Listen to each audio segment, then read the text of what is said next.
I can do an intro to the show. What do you think? Should I do something off the top of my head? I can do something. Sure, yeah. All right, let's see. I do a stream every Friday, and I've gotten to the point where I can improvise extremely scripted and rehearsed sounding intros just off the top of my head. So let's see how I do. Let's see. Okay, here it is. Ready?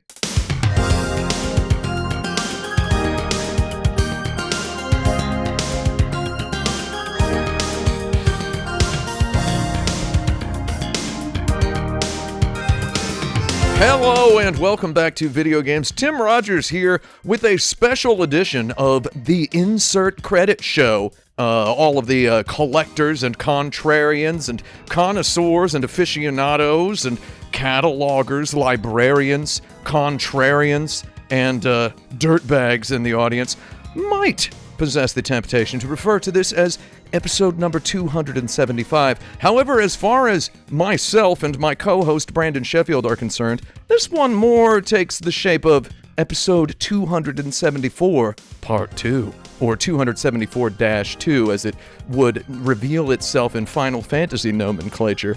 On today's episode, we intend to very focusedly get about to the business of speaking to the video games we did not mention last week during our Game of the Year 2022 show. All of the games that we've received, all of your messages, emails, telephone calls, voicemails, text messages, Twitter DMs, faxes, yelling at us, screaming at us, why didn't you mention this game? The answer is because we're probably going to mention them today. A couple of games that we didn't mention because one of us thought the other would mention it. And a couple of them we didn't mention because, you know what? We just didn't like them. Probably, right? Yeah. And no offense to people who did. And that's what we're doing today. Normally this show, if you're listening for the first time, you picked a weird one. Normally we have three white guys, two of whom wear glasses and one of whom doesn't, speaking for 6 minutes each. To 10 topics selected by a host who also wears glasses, and we're just not doing that today. Yeah. And I think we can go ahead and say our host, Alex Jaffe, is currently in the hospital. He had a little medical situation. He tweeted about it. I'm going to tell you something. I actually went to visit Alex Jaffe in the hospital today, and we were talking about very specific details of Yakuza Ishin's plot within 1 minute. Okay. So suffice it to say, he's okay. Yeah. As far as he's concerned, he's experiencing the exact opposite of faking sick, or the inverse of faking sick. I'm not going to do the math here. The doctor told him he was sick, and he didn't believe it.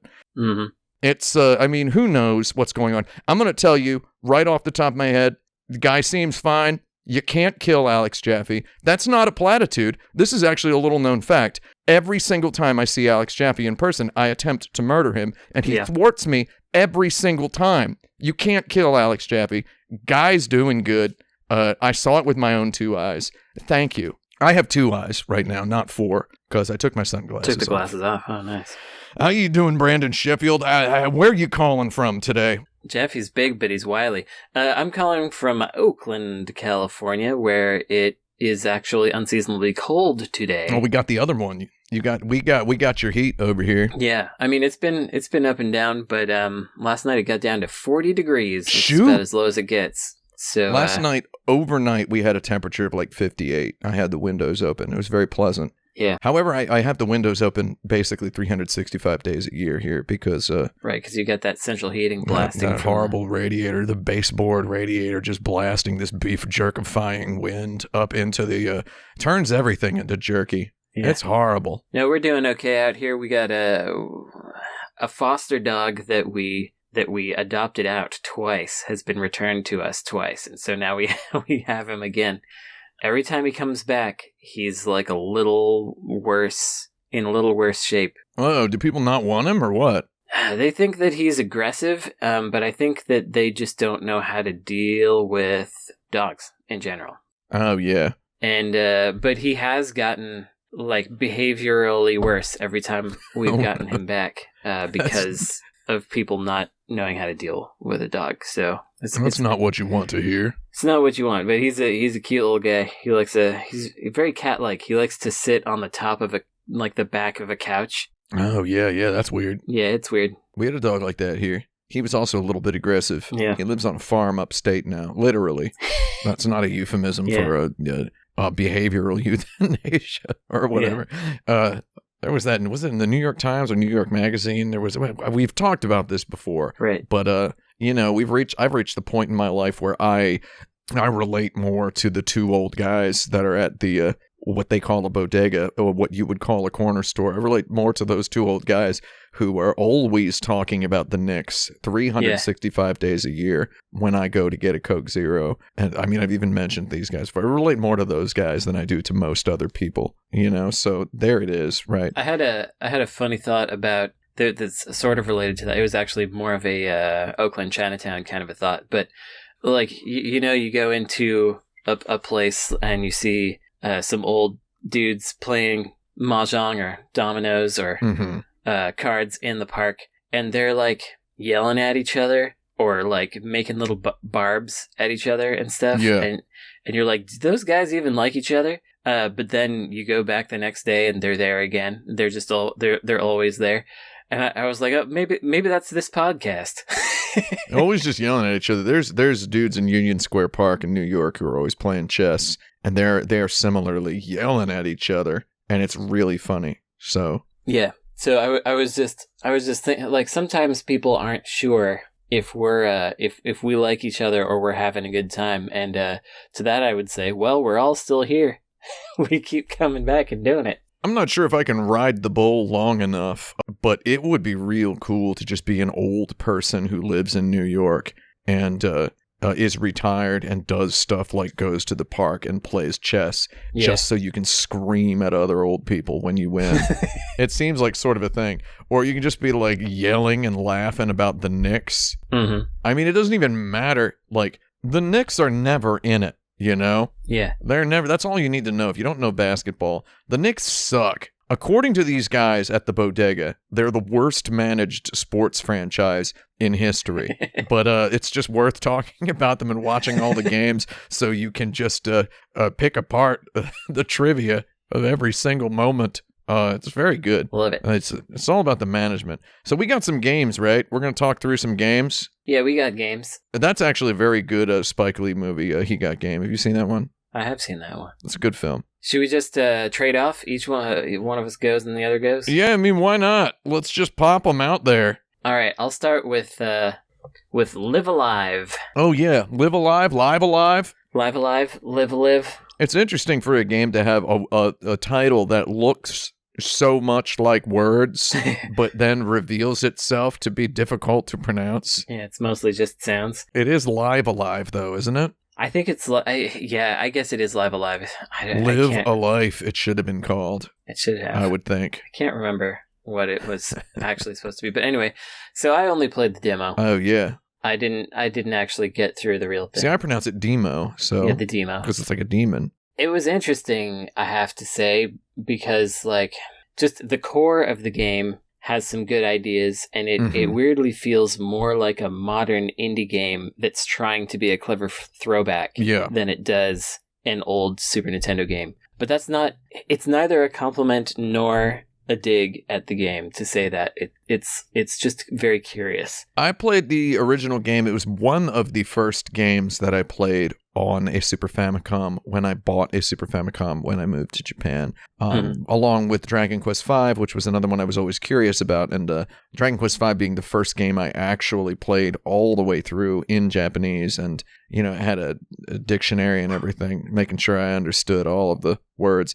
Live Alive was another one I played at that time, and I remember being kind of nonchalantly unimpressed with it. If I can reveal the dark side of my gamer street cred here, I was a little disappointed with Chrono Trigger for the first couple hours of the experience, because it just felt loose. Yeah. Your character movement, you could move in 8 directions. It felt really frivolous, and it just kind of felt kind of light and airy, and the combat just made no sense. The combat just kind of sucked. And now, you know, 20-some years later, I'm like, I love Chrono Trigger, whatever. It's, you know, it's accidentally become part of my identity. Live Alive is an interesting case of more than half a decade passed between its being released and being previewed with the images on the Electronic Gaming Monthly Import section, and then reading about it online from people who purported to have played it and called it the best, greatest video game that they've ever seen or whatever. And it's always guys, the internet forums, grain of salt. It's kind of like, I don't know if this guy's actually played this game. It's available on emulators. It was just kind of out there, and I finally played it, and I was like, this game's all right, And then when I got a Mister, I played it again, and I played it hilariously a few months before that remake was announced. Very funny, and I really liked it. So the remake came out, and I told myself I wasn't going to buy it because I played Octopath Traveler on the Nintendo Switch, and I didn't really jive with it. And then when it came out on PC and it was on sale, I bought it, and I played it for like an hour, and I was like, oh, it looks so good. At 120 FPS, it looks like legit great. And then the weird 20 FPS with all the weird hitchy slowdown on the Nintendo Switch. So it's like it's just like a big old piece of chocolate cake to me. I don't even like chocolate or cake, but just using the metaphor, it's like a big old piece of chocolate cake. This Live Alive. I don't even really like that aesthetic. I just like the gesture of remaking a game to look like that. To look like something slightly different, but not too different. Yeah. Recently purchased a Sony A7S camera with a 24mm f1.4 G Master lens. So I'm real fond of having extreme blur in the foreground and background, and I get like a millimeter thin slice of a thing in perfect focus. It's become my obsession these past couple of the days and weeks. So it's like I'm as from a curio perspective, I'm a bit of a fan of that sort of thing. I guess this dovetails directly into mine, which is Project Triangle Strategy. Well, I got a couple more things to say about it. Yeah, well, the end of my Live Alive thing is I didn't even buy it on the Nintendo Switch, and I'm a little upset that they didn't even announce like a Steam version yet, because I will buy it, and I will probably play the whole thing. And considering how many other Steam versions they put out, layered them on top of each other within 1 week. Oh, it's making me so mad. They got me with Bravely Default 2. I played Bravely Default 2 at like 12 FPS on the Nintendo Switch. I'm exaggerating. The frame rates, I know. I played Bravely Default 2, and I loved it. I did not. As much as you can a very broken video game. Yeah, you didn't like it? It's very broken, isn't it? It didn't feel like anyone had anything to say or anything that they were interested in potentially saying in the future in that game. It was just like, well, we got to make it, so here we go. There was no joy for me. There's a couple big plot twists late in the game where it's like, oh, that's cool. Did you get to the part where it's revealed that one of your characters is actually something else? You probably didn't get to that part. One of your characters is one of the fairies. I think I did. But it would. So I played for like 3 or 4 hours, maybe 5.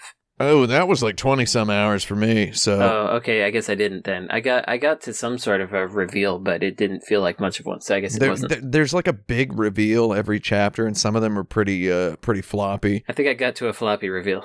I played it till its wheels just about fell off, and then they announced a Steam version, and I just got upset. And then the Steam version was on sale, and I bought it, and I started over, and I was like, this is cool. And then I just never got back to it because. So Live Alive, there's a mismatch for me between the characters and the fidelity of the Unreal Engine E backgrounds, and also they throw in some low poly stuff and then some higher res stuff, and it just doesn't gel for me. I don't think I would have noticed it if we weren't also doing something like that. Yeah. Because I feel like we got our stuff to kind of look like it's all in the same world, even though it's 3D and 2D, and there are resolution mismatches, and there's but we have a pixel-based UI. Yeah. Or pixel and vector, and so it looks like it fits in there, whereas when you hit the menu screen, you get to this shiny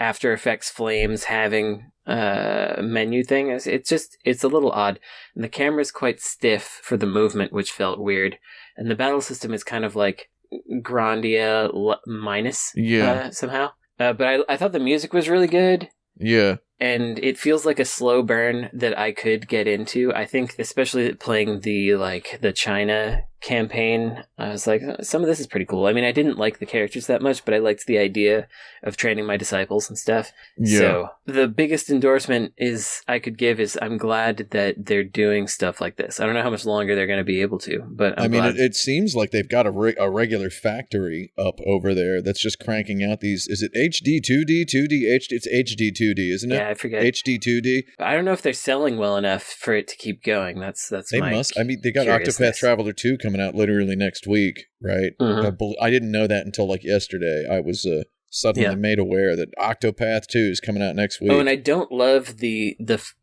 narrow band of focus. For me, it's pretty distracting. It's a neat idea, but I love it for carrying a camera around and pointing it at stuff. I don't know if I like it for when I'm in control of a camera in the real physical Earth world. It's very, very fun to make something look like a diorama of itself, to aim your camera out a window and kind of make the city just look completely like CG. It's fun to do that sort of thing, but in a video game, it's a weird look, and it's like it could work, and it kind of doesn't, like, a lot of the time, and it's just very perplexing to me.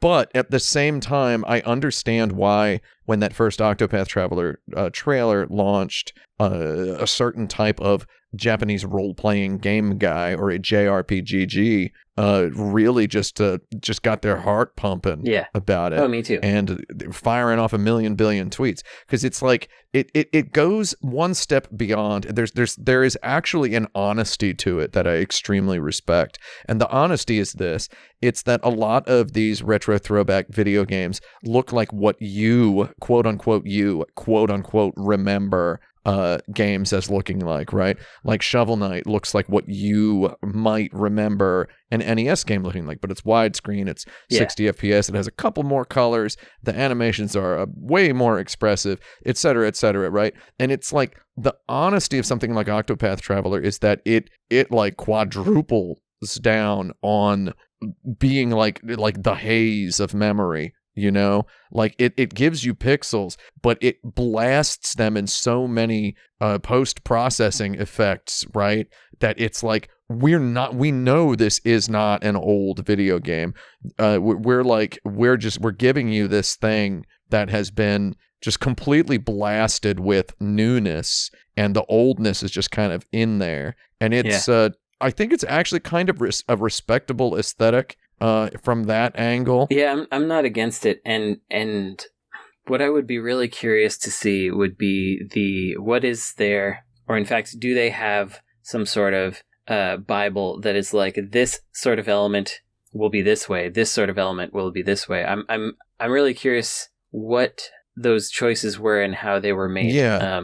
And that's, again, not an insult. It's something I'm really curious to see how they decided what would be where and why those choices were made. Because so they've got a Dragon Quest 3 coming out, and apparently the Dragon Quest 3 one is really high budget, and it is going to I mean, if there were a place for you to reverse engineer a Bible, it would probably be that one, because I think that's the one that's getting like an extremely egregious. But Dragon Quest 3 is, if you, in case you're they're going to care the most about that. Yeah, it is the Dragon Quest that is cared about the most in Japan. It's the one that created the legendary rule that Dragon Quest games have to be released on Saturdays. Yeah. It's like the Dragon Quest game that exploded the series and kind of really just made JRPGs a huge deal in Japan. So it's like, that's like the legendary JRPG to end all. And it's like, I remember when they announced those pixel remasters of the Final Fantasy games,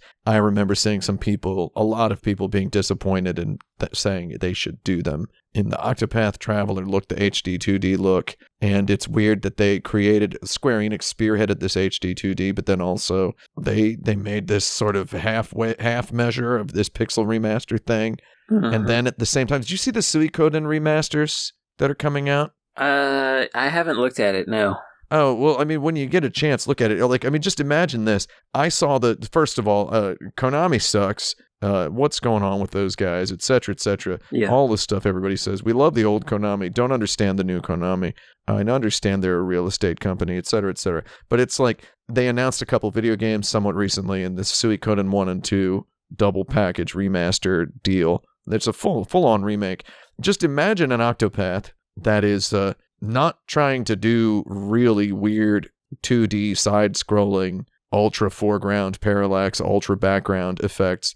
Like, it just looks like a top-down JRPG with pixel art, and they've just kind of blasted that with all sorts of modern 3D lighting effects. It actually looks extremely classy in some ways, but it also has a mismatch and some confusion.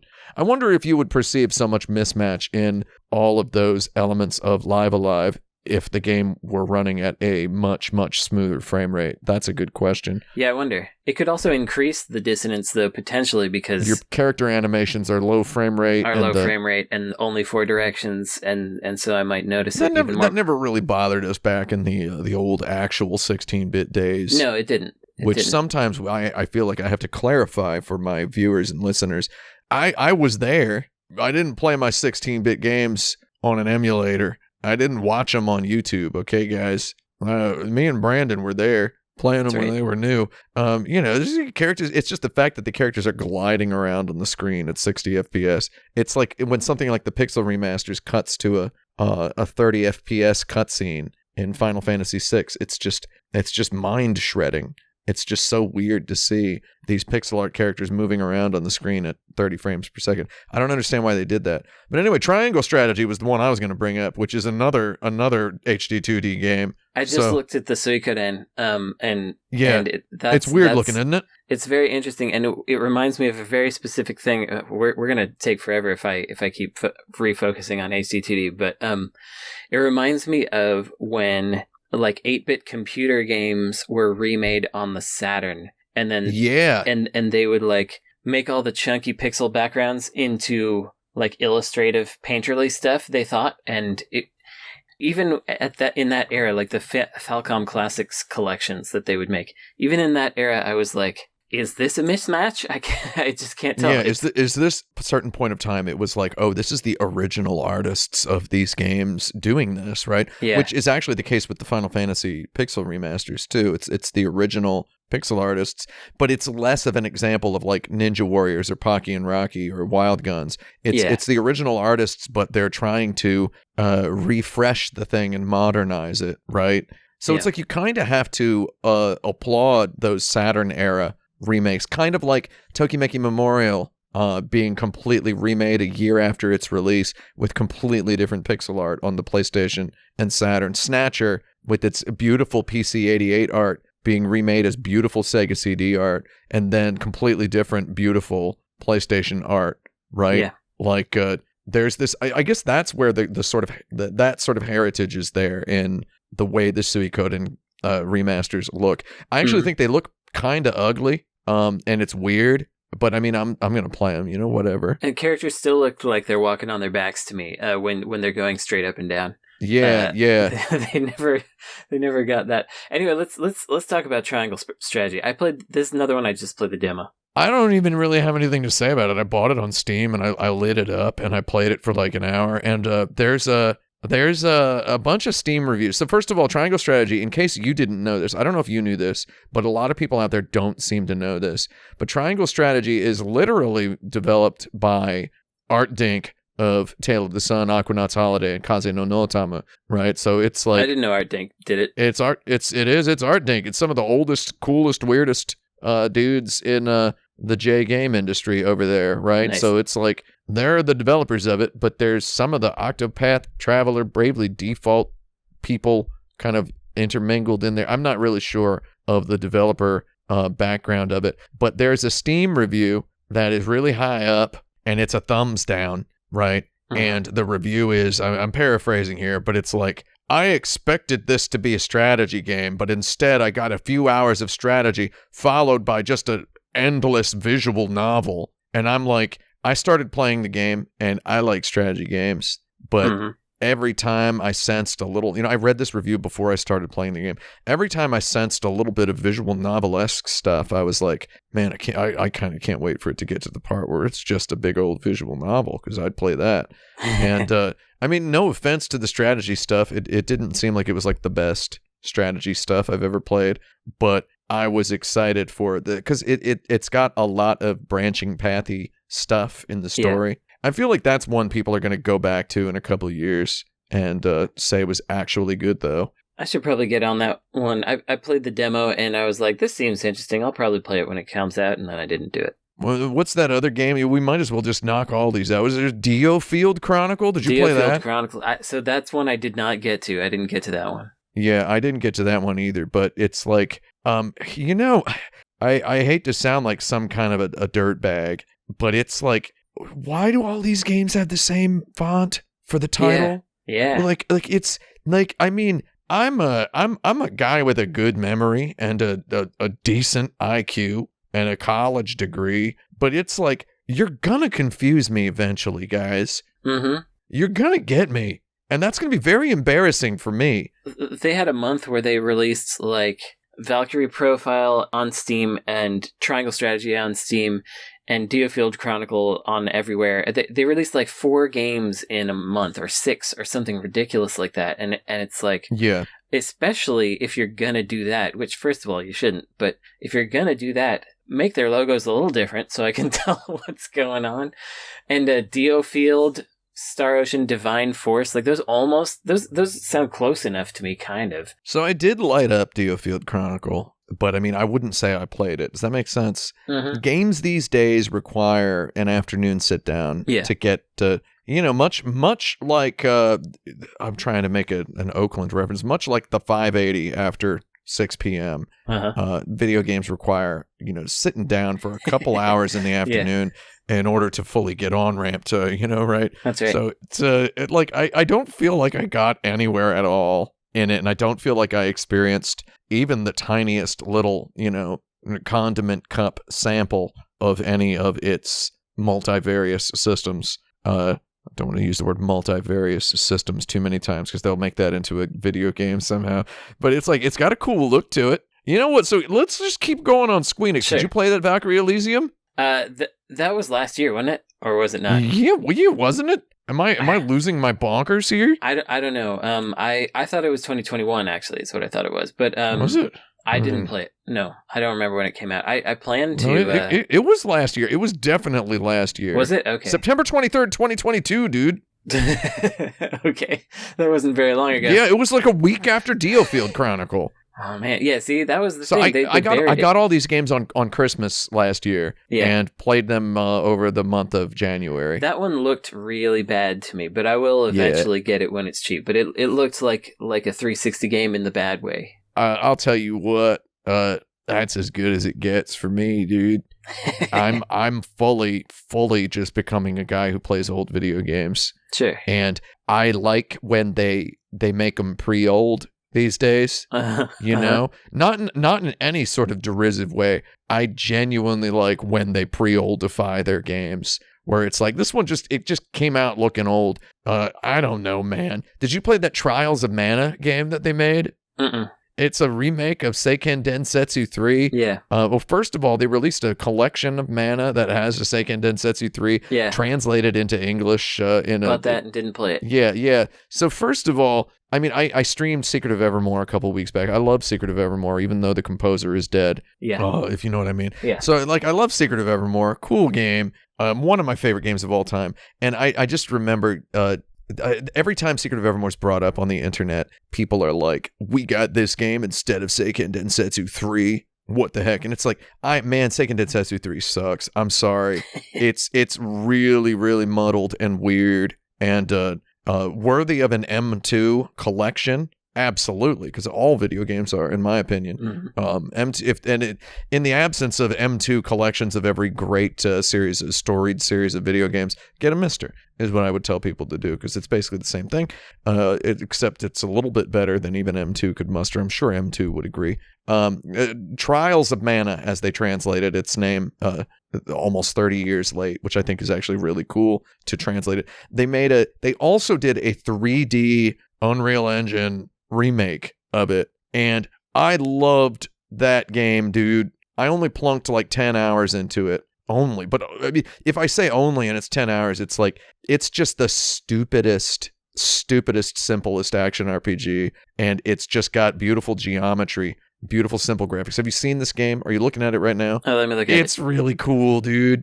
And when I saw Valkyrie Elysium, I was, Leonardo DiCaprio with a beer can .png pointing at the screen going, that's my Trials of Mana right there. Because I was like, I was excited about just a game that was pretty-old, and I think it's cool. Yeah, I see it here. It's like that. Are you watching like some gameplay of it? It gives me some like up-resed Dragon's Quarter kind of a vibe. Yeah, almost. Man, so also while we're talking about 3D Mana games and PS2 games, everybody check out Dawn of Mana, which you can run on PCSX2 at 4K 60 frames per second. Ancient Havoc physics at 4K 60. Very funny.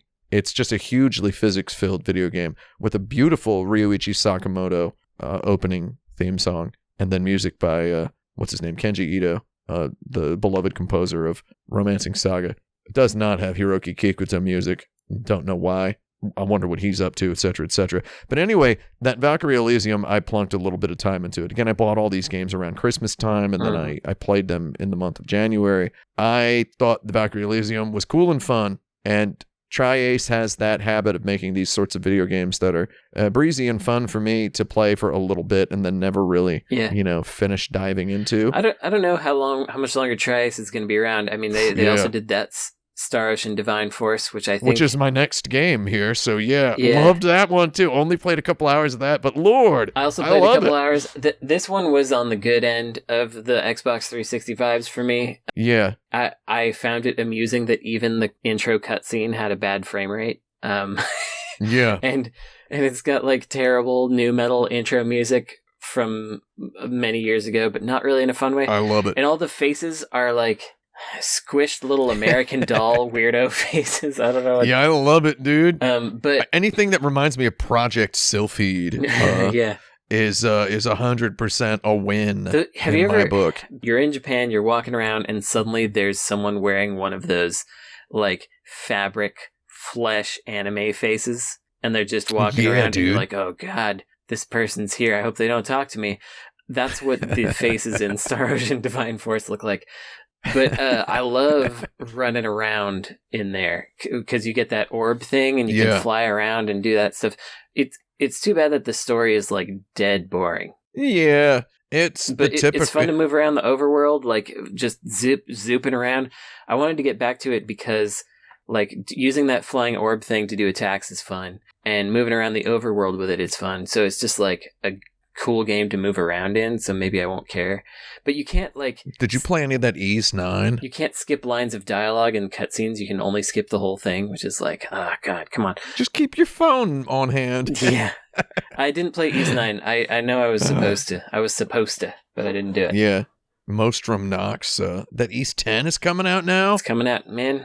You know what? All of those games are so good. People always ask... Brandon, they ask me all the time why we don't talk about new Falcom games. Yeah, they always do. It's been intimidating to get into that. That's my true problem. Is that it's like I liked the old stuff so much. Yeah. And now the way that people talk about the new stuff is so obsessive and deep that I'm like, I don't think I know anything about this anymore. The new stuff at Falcom is so good. Both in all the ways the old stuff was, and in all the ways that the literal people who made the old stuff have learned to make games good in these days. Yeah. If that makes sense. Every engagement I have had with a new Falcom game, the Trails games, the newer Ys games, I'm just mind blown at the exact level of quality and the perfectly reliable level of quality of the games. They're all just like I don't know. They're just engineered. They're precision machined to just be exactly themselves. I mean, right? they're the only is not the right word. They're the largest champion of the computer JRPG, because they've been doing the computer RPG since the 80s, and while in the US the computer RPG remains a giant genre, in Japan there aren't as many people making RPGs for computers first. Yeah. And I don't know that Falcom is exactly doing that now per se, but they have the computer legacy going on in a much larger way, and it's interesting but also intimidating. But I do need to get into these games. I got to get into them. How far did you play the Ys series after the 16-bit era? Did you play 6 on, like, I played 6 on PSP? I mean, the Arc of Nephistum. I started up a couple of things, and I played what is it, that Ragnarok Odyssey? Was that them? No, that wasn't them. I thought they did that.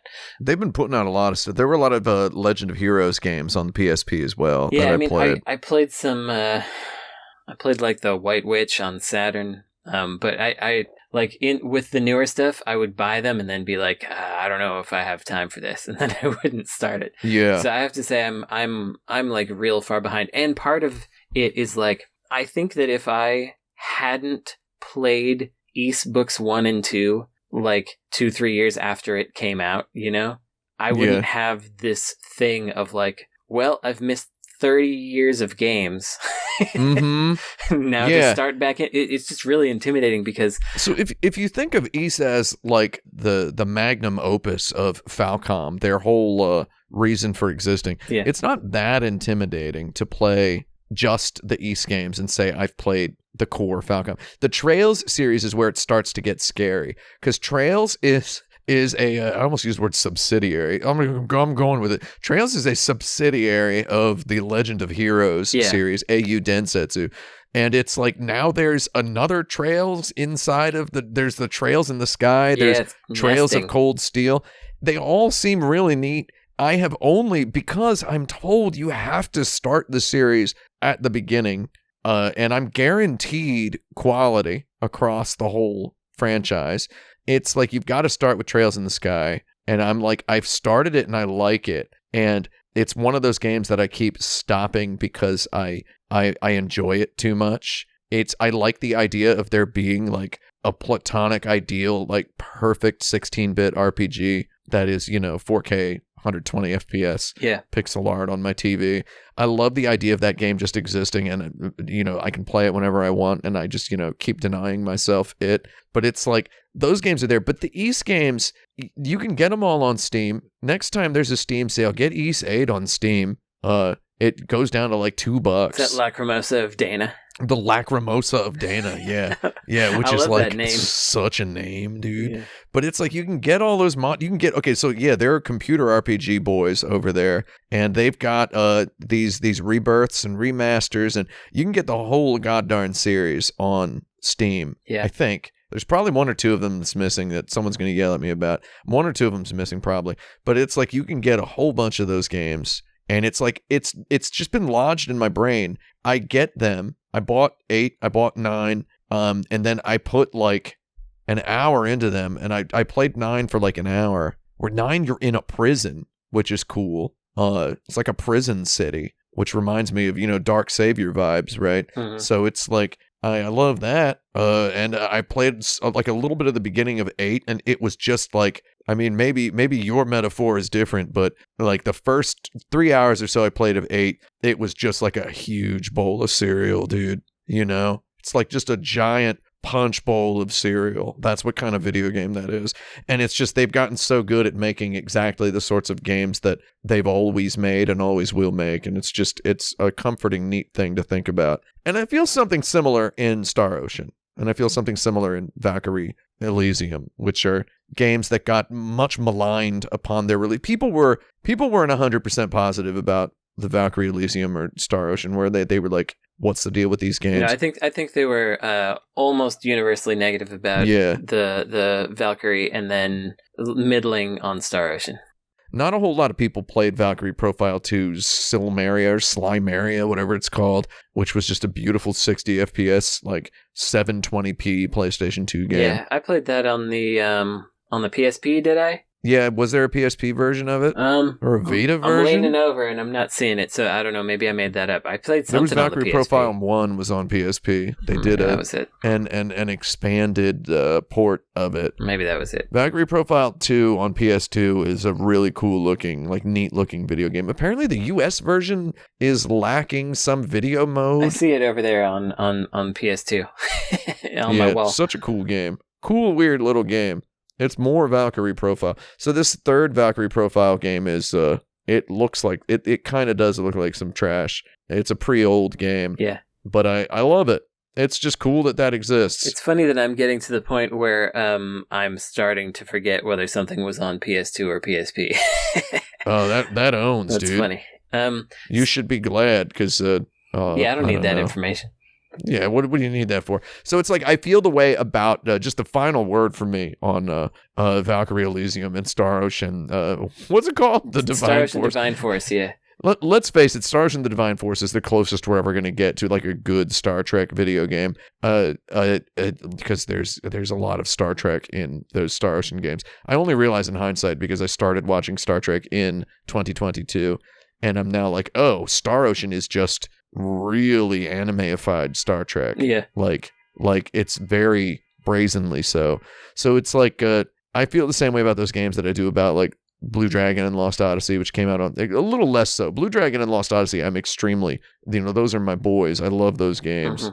They're my big dogs, right? So it's like, I'm a big fan. They're my two big St. Bernards. If I ever reach a point where I have two St. Bernards, I'm going to name one Blue Dragon and one Lost Odyssey, right? And they're going to be my big dogs everywhere I go. But it's like, I feel the same way because those games came out and they were just kicked in the ribs repeatedly by critics and players alike in the West and even in Japan. In Japan, it was like, they were not sweet at all on the Xbox 360 and those games were just kind of the butt of jokes. And it's like, they're just two real good 16-bit RPGs, and they're on an Xbox. It's like, I don't know. Yeah. It's like, they're very, very good when viewed from the perspective of, the JRPG historian, right? And it's like, maybe we'll someday be able to give Valkyrie Elysium and Star Ocean the Divine Force their fair shake as well. And maybe I'll finally get around to giving Radiata Stories on the PlayStation 2 a little bit more of a fair shake. Another 60 FPS game. Tri-Ace has been committed to 60 FPS for so long. We need to applaud that. I like Resonance of Fate. That's the one I like. I wish I could understand what the battle system was, but I like the rest of it. Yeah, that's like a very baroque battle system in that game. Love it. We've talked about this before, but I played that game maybe 20 hours, and it got to the point where they're like, okay, you must understand the battle system to proceed, and that was the point at which I had to stop because I could not understand it, and they let you get away with not understanding stuff. I like those games, that Tales of Arise and Scarlet Nexus. I feel like those games each reach a point where it's like that, but you have just enough. You have just enough information to actually, like Namco's very good at crafting experiences where you think you might not understand the full battle system, but then when it comes down to it, you kind of do. Yeah. Which Xenoblade also is like walking on a razor's edge, like Xenoblade with its weird ability combos and whatnot. Love it. Love that stuff. We got one more Square-Enix that I played. Oh, let's do it. Which is Voice of Cards. Oh yeah. Yeah. So this game was bad. That's my short review, is it's bad. So I'll just give a little sum up. Everything is represented by cards, including the UI, the dungeons. It's all cards that flip over, which is a cool idea in theory, except that it's only aesthetic. Like the cards don't do anything. And so in every case, it's just like slowing things down. It just makes it very slow and cumbersome. The voices are annoying, and I had to turn them off. No matter the language. So you turn it off, the literal voice of the cards. The literal voice of the cards. So the two things that are... So you're just playing the cards at that point. Yeah, but the cards also are pointless because they're only an aesthetic. And so the two things in the title, aside from are not good. It's really easy to step where you don't want to because the cards that you traverse are all diagonal from each other. So you can just go the wrong direction really easily, which is weird. I guess Yoko Taro wrote it, but it's not interesting at all. He's having a larf, I think. Yeah, but it's not much of one. Well, I mean, we don't know how a man has a larf in secret, I suppose. Right? It's like super, super, super obvious, the story. You can make choices, but they never matter because it only wants what it wants to do. You can defeat monsters to use them in battle, but they're really just skills that you equip. Dungeons aren't fun to navigate. I stopped playing when you start as a lady who's like, you can subjugate monsters, and so you're like a valuable commodity, interesting thing. Everybody wants you to take over the world with or whatever. And she's the best warrior in her village, etc. And then once you get a boy character also, they make her fall down while escaping. And she's a card. How does she fall down? Anyway, that's Yoko Taro having a larf. That was the end for me. It's like the tropes in it were so tired. Every chapter ends with a recap rather than beginning with the next chapter beginning with one. It's just, I don't know. I felt very sour after playing it for a while, and so that's my review of that. Don't like it. I'm gonna admit I just don't really like games that have cards in them. Fair enough. So I didn't even touch it. I mean, I like the idea of I like the way card game mechanics have infiltrated some video games, like deck building, drafting. Yeah. I like, the going into a battle encounter or a dungeon or a level or an FPS death match with a couple of cards that have been picked from a deck, that give you bonuses and boosts and whatnot. I like that sort of thing. It's just yeah. I looked at that and I'm like, I mean, I played the heck out of Dungeon Encounters, which is a very minimalist RPG dungeon crawler sort of thing, and I just wasn't interested enough in voice of the cards. I don't want to hear cards talk. I think you can keep it that way. Oh yeah, and the voice reads out everything. It reads out everything, and that's why I had to turn it off, because they just read out UI and stuff, but it's not done in a way that makes it interesting or engaging. It's just slow and you have to wait for it and whatever. I got rid of it. I forgot there's one more Square-Enix game, which is Babylon's Fall. Yeah. Is that one dead? Did it die? It's got 2 more weeks. God. So I bought it. It's at the point where it's like, I'm not going to get around to it. I'm not going to. No. I had to force myself before the podcast just so that I would know what it was. So it's got these real, What I wrote some notes for myself. I called them 360-ish, PS2-ish models. Yeah. So it's like people in the 360 area would have said they were PS2-ish. People now would say they're 360-ish, but they're just like a little lower fidelity. The graphics are truly strange. Everything is deliberately muddy, and they've got these painterly shaders over everything that are really very visible. It doesn't really make sense. There's kind of artifacts everywhere. Like it can't really render itself at the fidelity it wants to.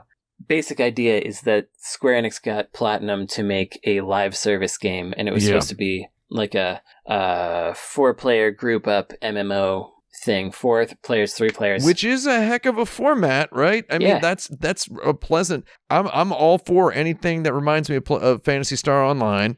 Yeah, right? It's not a bad idea to try it. Yeah, which is what Monster Hunter is, which is what Destiny latched onto. It's smart. It's just you got to go whole hog on it, which it sounds like they didn't, right?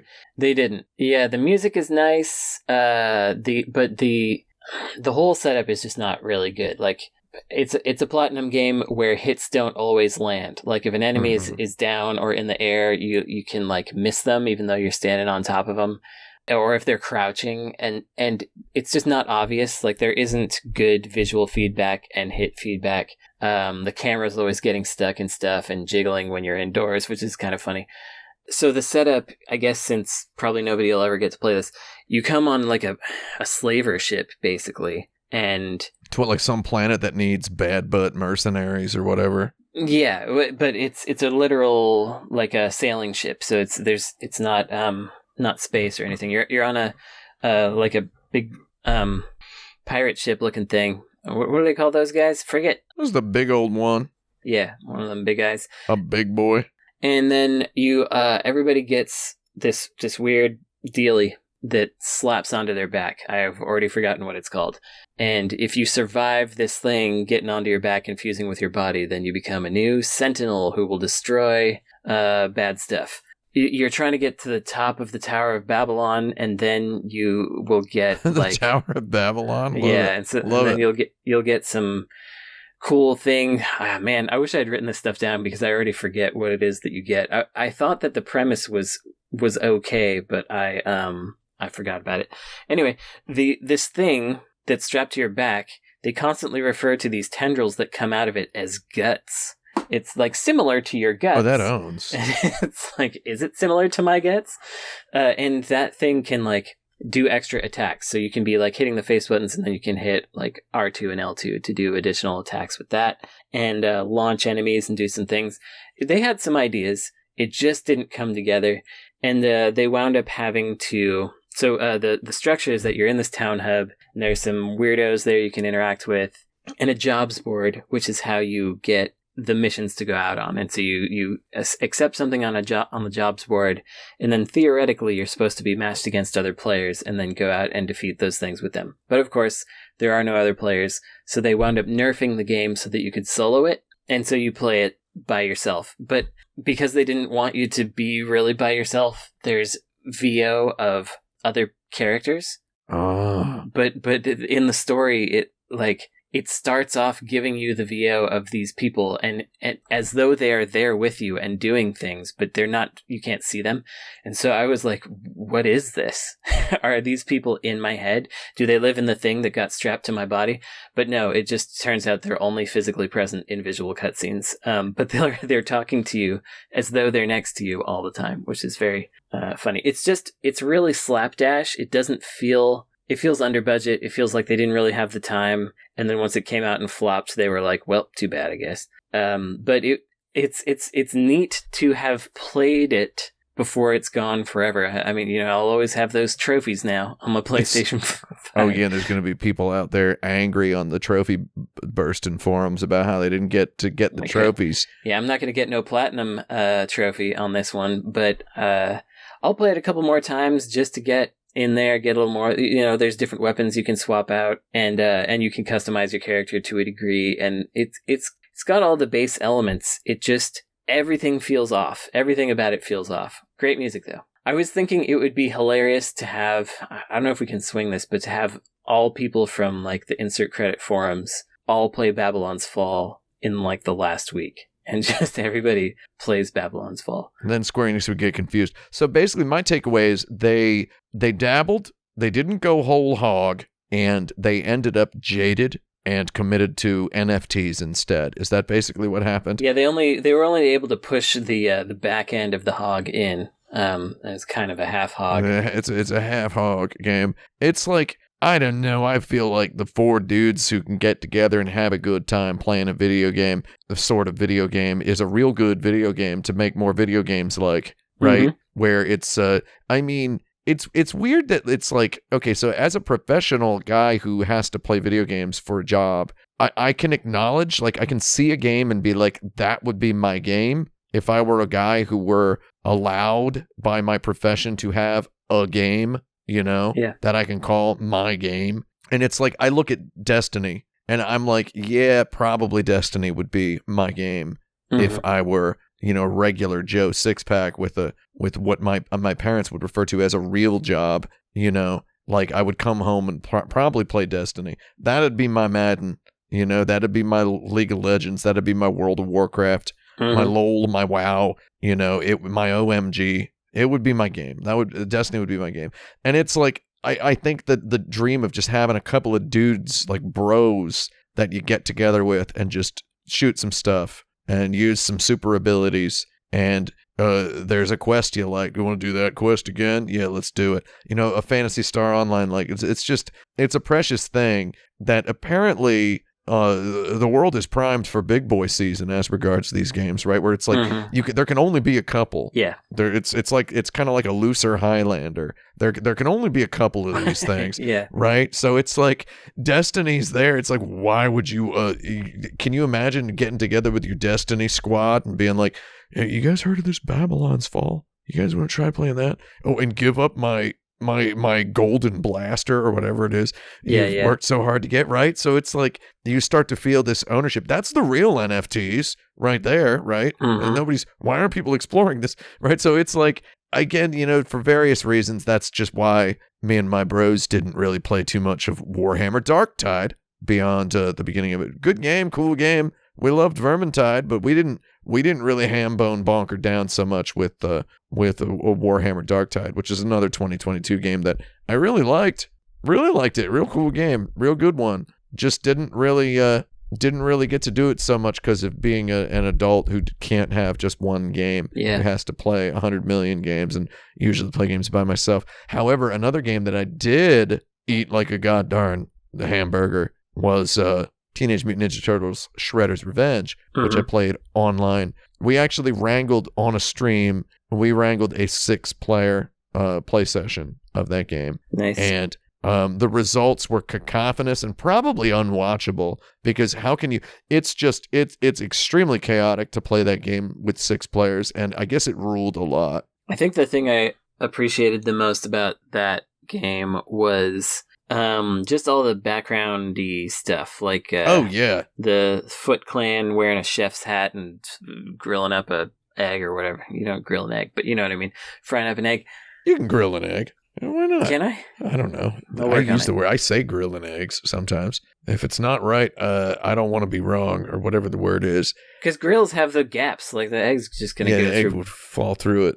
Some people call cooking something in a frying pan grilling it. But anyway, the graphical details, all the little details in that game, completely bonkers. Yeah, they really went for it. It's every bit as crammed with stuff for the connoisseur in the year 2023 as the old ancient Konami brawlers were for the typical grade school kid in the 90s, right? Like it's crammed with that stuff. It's got cool music. I love the reworked like character proportions. The characters are like perfect size for good colors, for really good colors as well. And my prevailing memory of it, and perhaps the reason why I ultimately did not get it on my list of games that I specifically put forward as games of the year, was playing it 6 players with a bunch of people.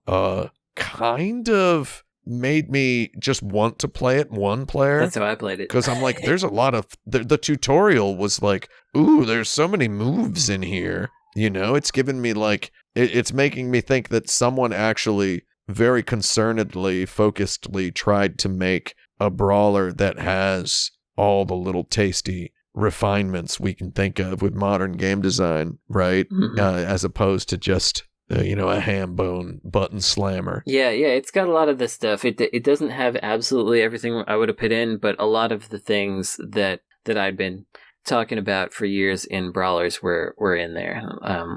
I feel like somebody on there must have played Ninja Warriors, or good games like Ninja Warriors, where there's a lot of good button hold things and double taps and directional combinations and such. Like there's a lot. There was just the tutorial just kept going with like teaching stuff that I was like, I really got to play this 1 player at some point, and then I just never did. I liked finding secrets and stuff, but I really only played it like a night and a half, and then I didn't go back to it because I sort of felt like again, this is the curse of someone who can't just play one game. And it's like, it's also important to note, this was a Game Pass game. So I feel like it was a lot of people's experience to just play it for that one day when you get your friends together. I didn't come back to it, but not for any particular negative reason. It just didn't wind up happening. But I do want to finish it eventually and get unlock the things and whatever. I played as April. I want to play it some more. We should probably move through some games real fast. Yeah, let's get through some games. Let me just throw one out here that we're not going to talk about too much. Gran Turismo 7, played the heck out of that. bought the digital deluxe day one edition that gave me 8 million Gran Turismo dollars or whatever. And then I saw how expensive the cars were, and I never spent any of my digital deluxe money, and the music in the races sucks. So I turned it off, and all of the original music composed for the game, we've talked about this several times in this podcast, all the original music was so beautiful. Yeah. And now that PlayStation VR is coming out next week, and you can just play Gran Turismo 7 in VR. And I'm wondering, if one of those falls off a truck in front of me, PlayStation VR 2,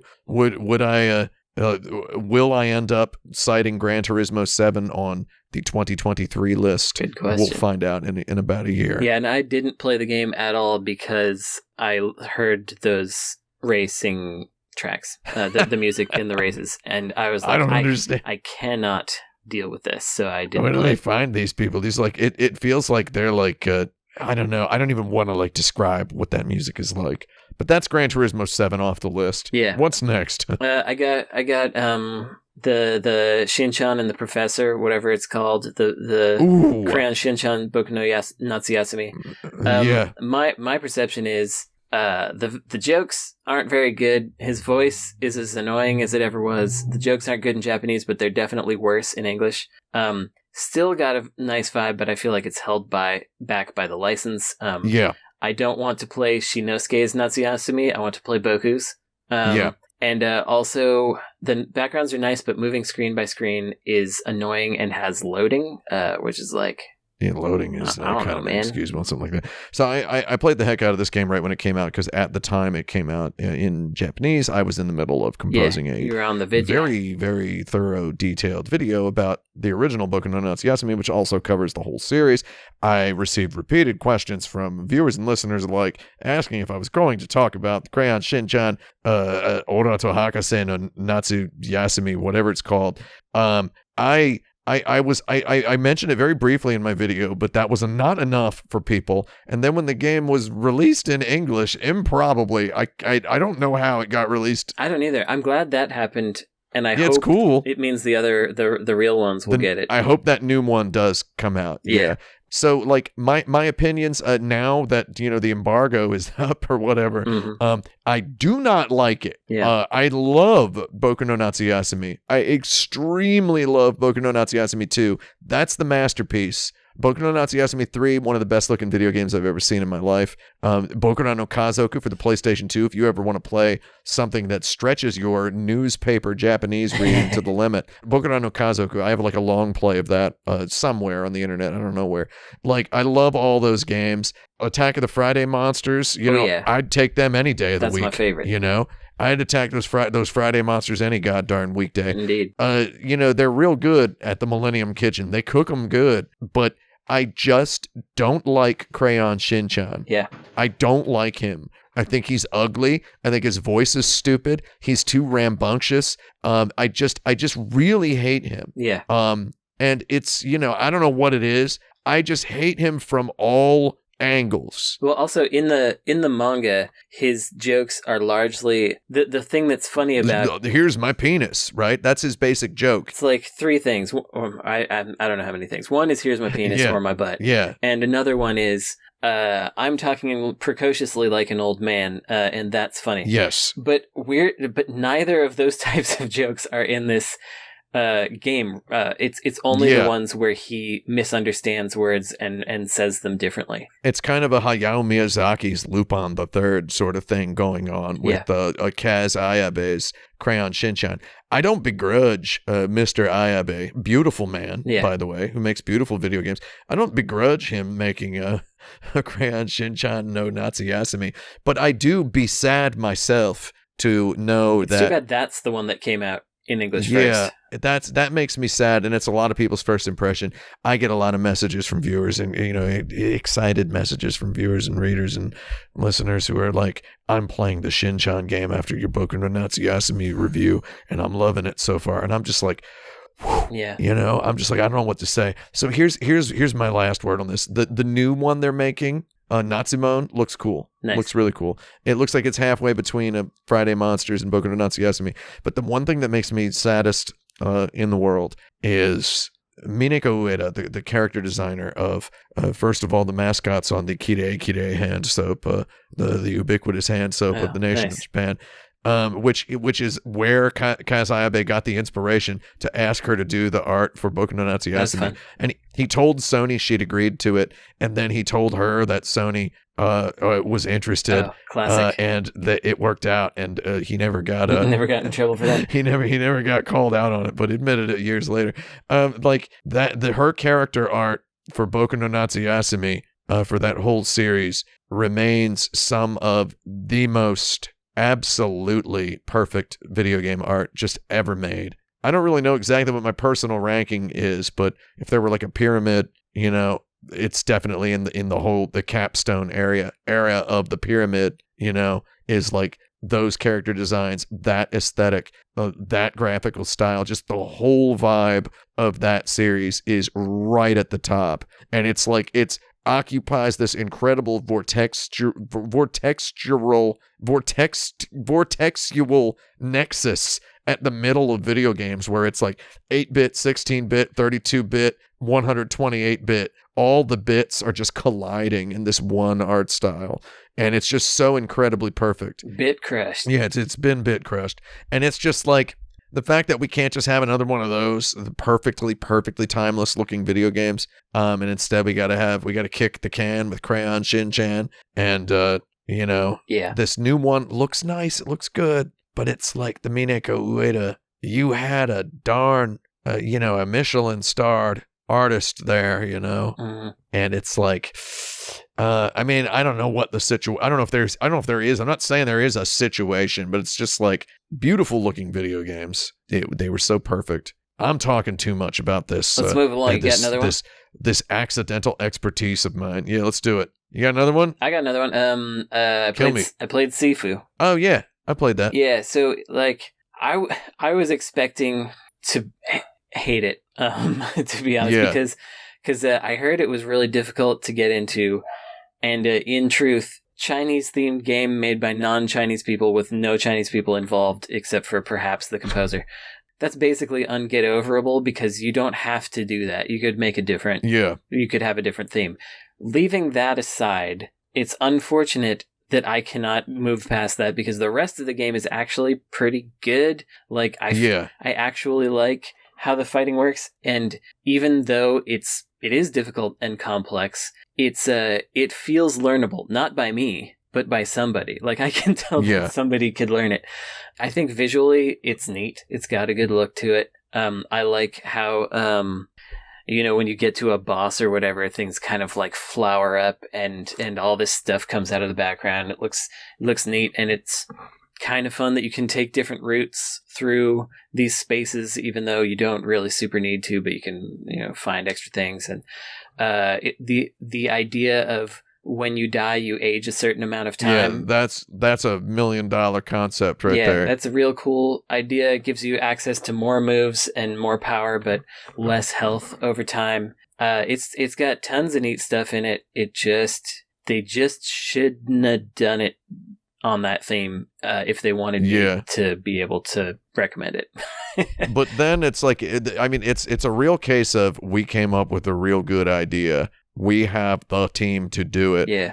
We have the designers ready, and willing and bursting to do it. And it's like, if it's not about a Chinese guy, it's just going to kind of look like Bloodsport. Yeah. It could, like, what are they? Probably French Canadian, I would assume. Yeah. They could have done it about the French sometimes talk about how they have an ancient martial art too, or whatever. Like, they could have done. Yeah. They could have done that. They didn't have to take all the visual stuff from one culture that they weren't involved in. It occupies a tricky position. It is difficult, to be sure, because it's like, whenever you hear for example, but also I'm a person who loves movies made in Hong I Kong. love Chinese movies. And I watch these movies all the time. I have a ridiculous knowledge of them and stuff. And so I understand the kind of like almost idolatry that you get of that, and a feeling that you understand the culture. And I frankly, was just watching The Magnificent Butcher with our favorite big boy last night. I played it, and I played it in Mandarin, which is like, that's cool, you know? It's just that conceptual bit that is hard for me, that hurdle that's hard for me to surmount. It's like, if you remember, like Ridley Scott made the Exodus, which is a remake of the Ten Commandments. Yeah. And it stars Christian Bale as Moses, and he, he's an old man at that point, and he's a much older man now, which is weird. He's making Gladiator 2. Did you know that? I'm ready. No. That sounds so good. All right. Did you ever read the Nick Cave script for Gladiator 2 that Nick Cave wrote? It was so good. It's about Maximus in the afterlife. And it's got some wild stuff. I'm pretty sure that's not what they're making now, because it's been like 20 years. But anyway, he was saying about Exodus, he's like, of course I cast Christian Bale. I'm not going to get some guy from another country to play the accurate, racially accurate. It's like horrible thing to say. Yeah. Right? But then you're looking at this game and it's like, would you really want to play a game about some ancient French martial art? Okay, I mean, maybe you would. I'm thinking about it. Yeah, it's so tricky. It's so weird. What I would have done if I was those guys is I would have hired several cultural consultants, and I would have put them prominently in my credits, you know? Absolutely. And I think then you can kind of be like, all right, we did our research. These guys are you gotta have somebody there. Our like Sammo Hung is our executive producer for some reason. Yeah. You know? You get some vintage old dude to sign on. Yeah. Get Yuen Wo Ping to do the the choreography somehow. Well, see, that's big money style whole hogging is what that is, right? Yeah, it's all the hog. I mean, that's a lot of money for a team it's like this. Do they even have that much hog, right? No, so I'm sure they don't. It's tricky. It's tricky. Well, let's move along. Yeah, I mean, I like my feelings on that game are, it was cool. Mm-hmm. All right, let me do another game real quick. Did you play Rollerdrome?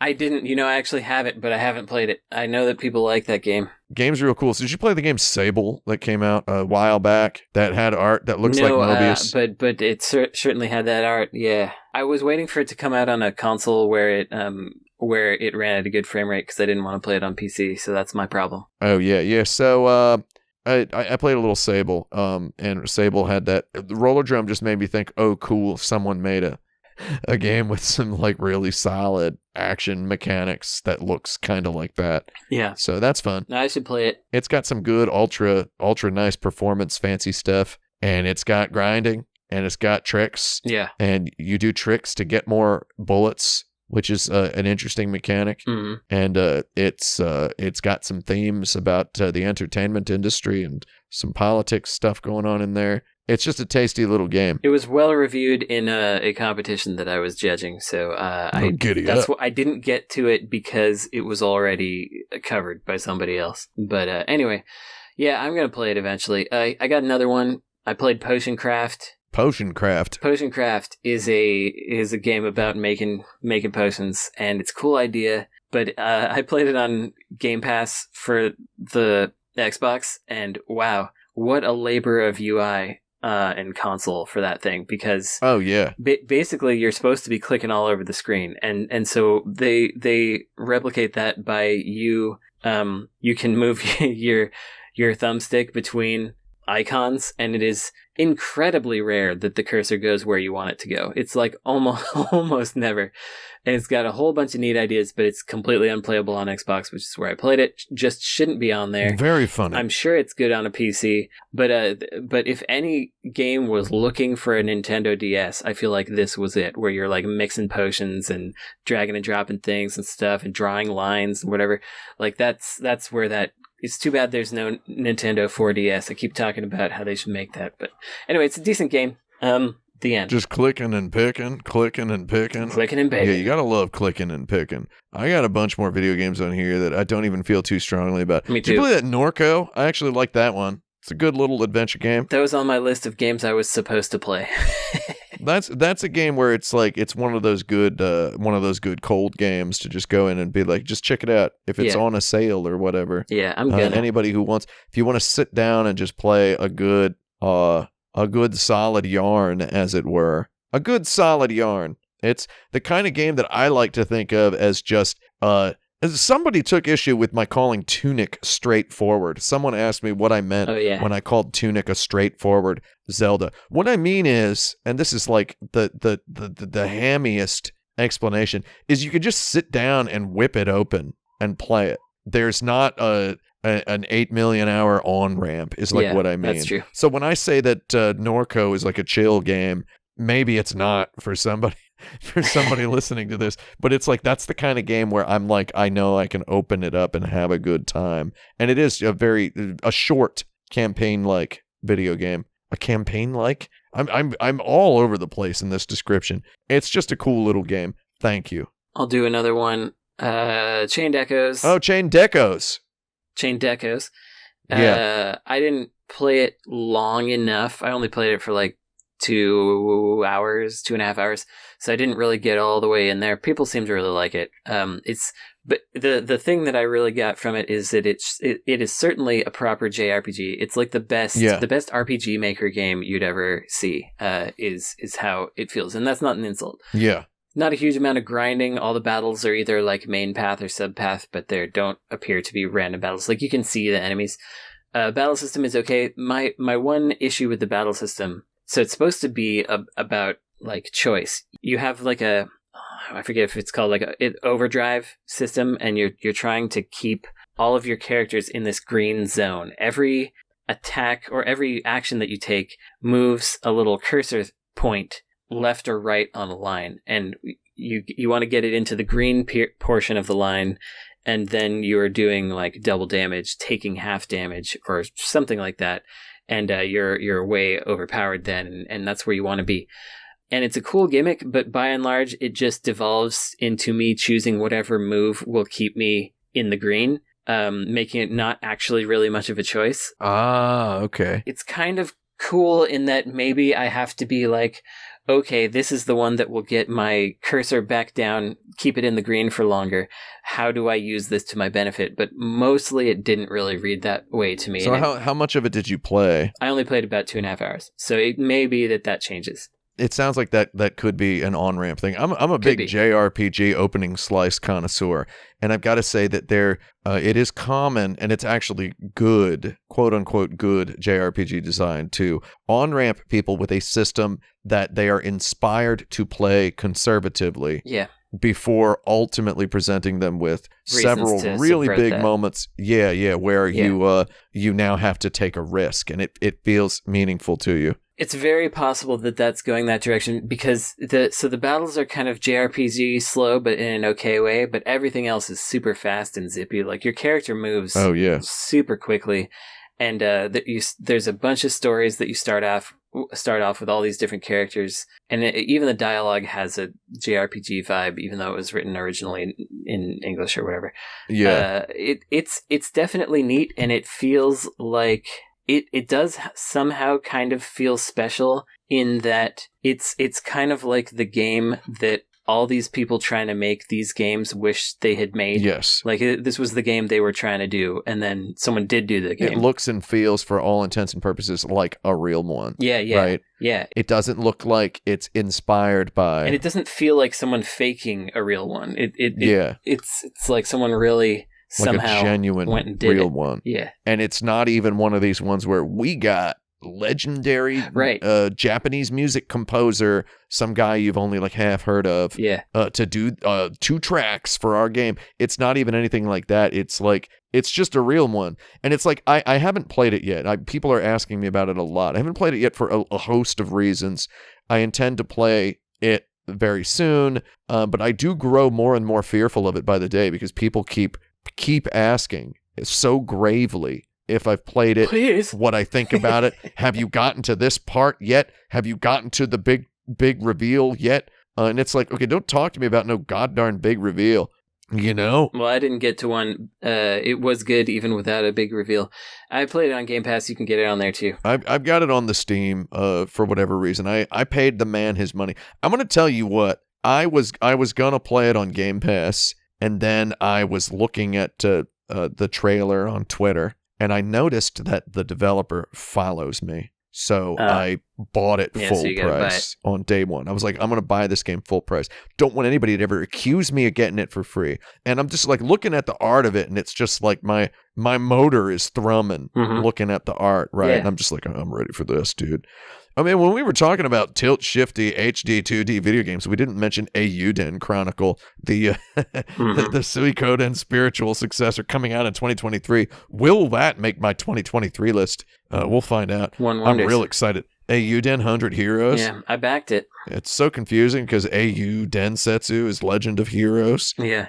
A couple more games. Did you play Cult of the Lamb? I didn't. That's another one that I was supposed to play and didn't do it. You know, I grazed in its field for a moment, and I'm like, that game's cool, and people yell about it. They were yelling about it for a long time. They were. And I'm like, maybe it's more worth playing. That game, The Quarry, I played enough of to be like, this game owns.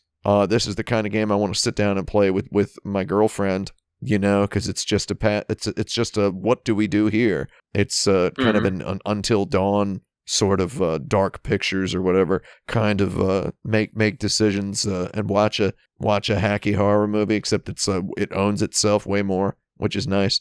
Did you play that PowerWash Simulator? I didn't. I downloaded it and then never got to it because I felt like looking at a video of it, I got the idea.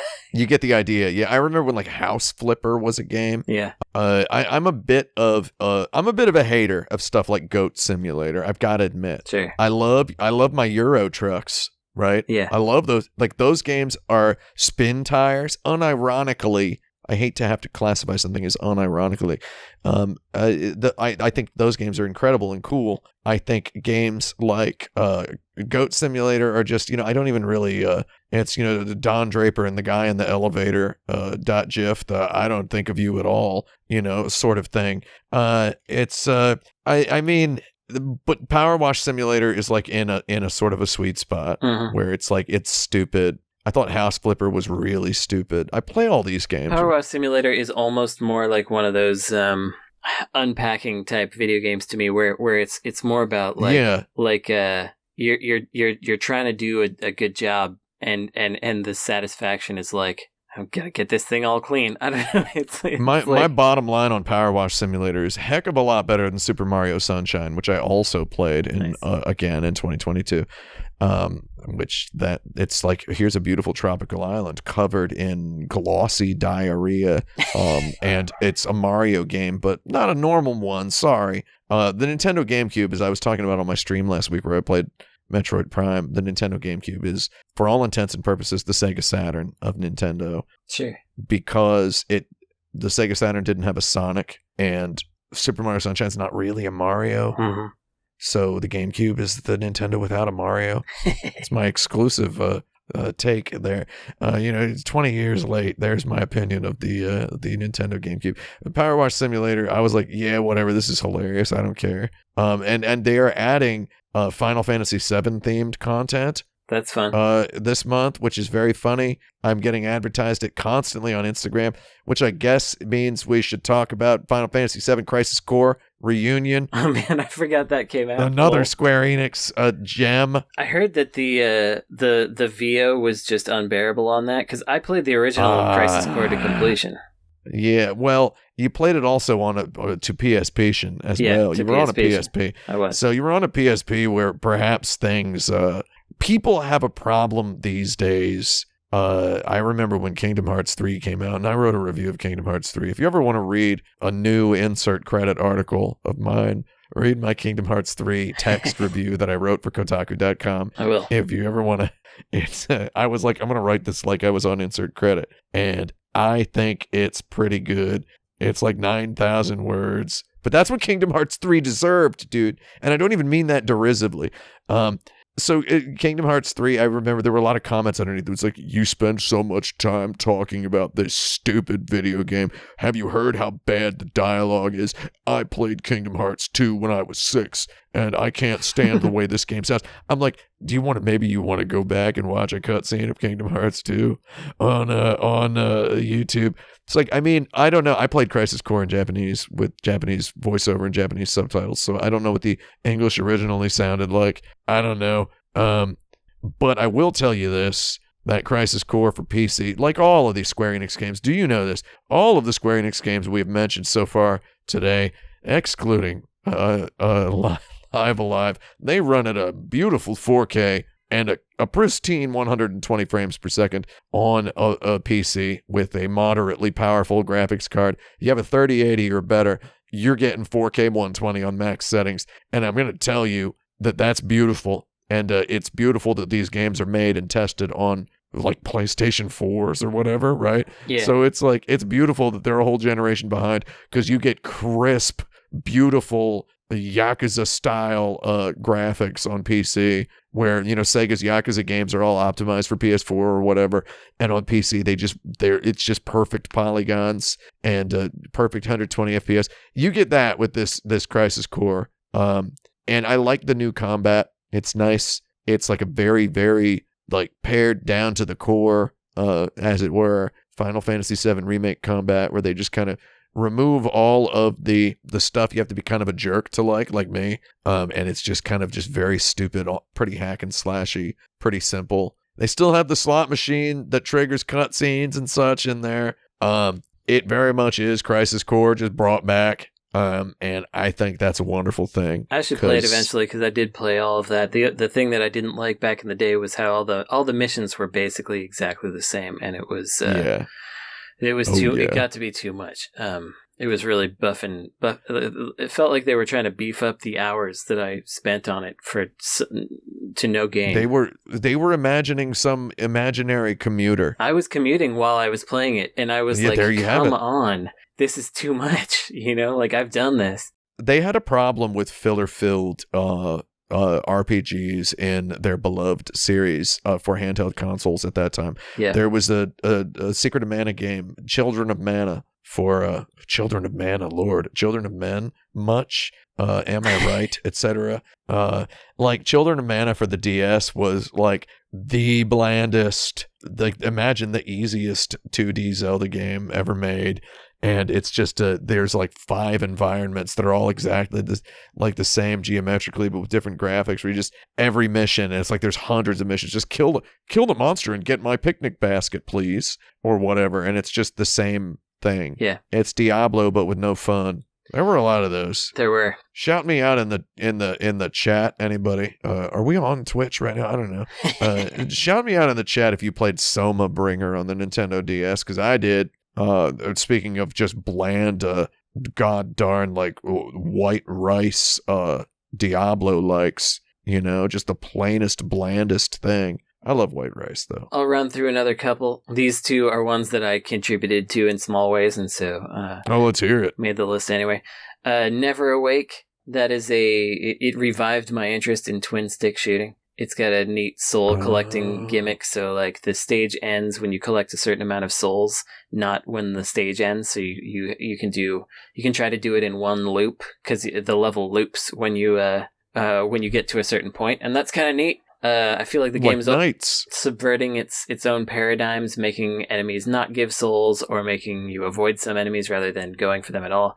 Only targeting the big ticket enemies or whatever. Power-ups and level purchases are well placed and things. It's a neat game.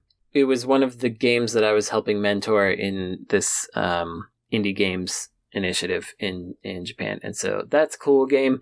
Also, there's Final Vendetta, which had the terrible misfortune of releasing the same week or within 2 weeks of Teenage Mutant Ninja Turtles, while also being a brawler. Shoot, yeah, I saw this one. This game was hot. Yeah, I think it was Numbskull Games, the publisher, that decided, no, we're not gonna delay it. I don't know that for sure. That was my assumption, but anyway, I saw the Digital Foundry thing on that Final Vendetta, and I was like, I gotta play this. God, the box art is so good. They did their best. I did some digital. I'm surprised Digital Foundry did something on it, but no, John Linneman, I believe he liked it. I think nice. He dug it. I just rewrote their cutscenes. That's all I did.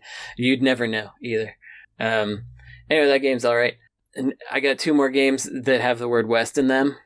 Oh, let's hear it. So there's Weird West, which I mentioned at some point. That was the game where at the very start, though I had been requested to come to the sheriff's office to help them with something, I accidentally hit the left stick the wrong direction and went through someone's window, and then they got mad at me and I got arrested and I went to jail for 2 weeks. Now I've done seen everything. Now I've done seen everything. And then right after my child was killed and all these people are dying in the streets, and then I come right back out 2 weeks later and everyone's still in the same position. The sheriff is like, "Oh, good, thanks for coming to help." Ridiculous. Very good. But it also has a bunch of stupid, fun nonsense. Like, it's like a game with emergent gameplay where they got 75% of the way there, which is sometimes the most fun. Getting all the way there is like being suffocated. So. Yeah, that's right.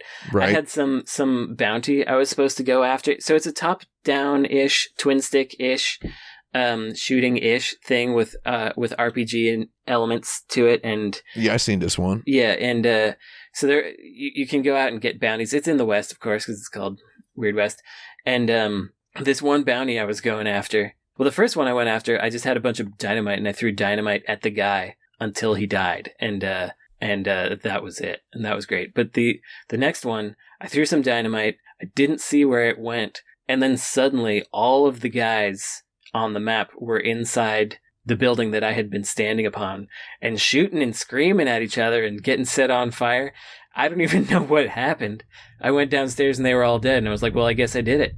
I tried to like forensic the scene, and I determined that one of them shot at my deputy, because you can have like a little friend with you. One of them shot at my deputy and accidentally hit a lamp while he was carrying dynamite. It just exploded, and then they all started shooting each other. Pretty funny. Decent game. Combat's fiddly but fine. There's a lot you can do with environmental effects and stuff, and there's lots of looting, which means that I played it a lot because I'm a sucker. I like to go pick stuff up. Pick it up, put it down. It's also on Game Pass, isn't it? I got it on Game Pass, I believe. I don't know. It might be. Well, I mean, I know I did. Other game I got, Evil West, is very Xbox 360 once again. Love it. Dialogue and VO is pretty bad. Starts out with a lot of melee combat that does not feel like anything. It's a little context-based, and I see what they're doing, but I wasn't into it. But it's got like invisible walls, caves you can't go in. It's a much smaller game than it looks. The game looks so AAA that you think you can do more, but you can't. But apparently nobody cared about that, so that's fine. It's steampunk, which is unfortunate because that's the worst aesthetic in the world. Sorry, everyone. Yeah, steampunk is an interesting combination of I like some of the stuff that goes into some of these things. Yeah. Right? It's like a curry udon. Love curry, love udon. Don't really like curry udon. Yeah. You know? That's just me though. I think gears are neat, but once you start slapping gears on a top hat, I'm like, I don't really know. Yeah. I don't need no clockwork top hat. Don't give me that.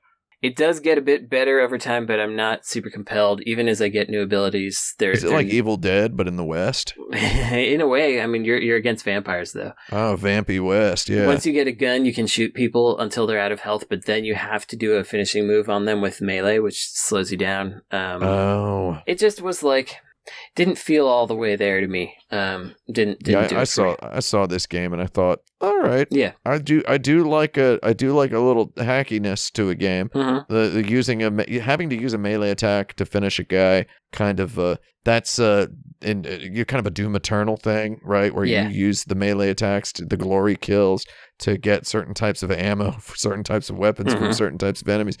Doom Eternal is just a big pachinko machine that I learned how to like it eventually. And I noticed that Forspoken, you have to do melee attacks after shooting some enemies in order to finish them off, to get certain things.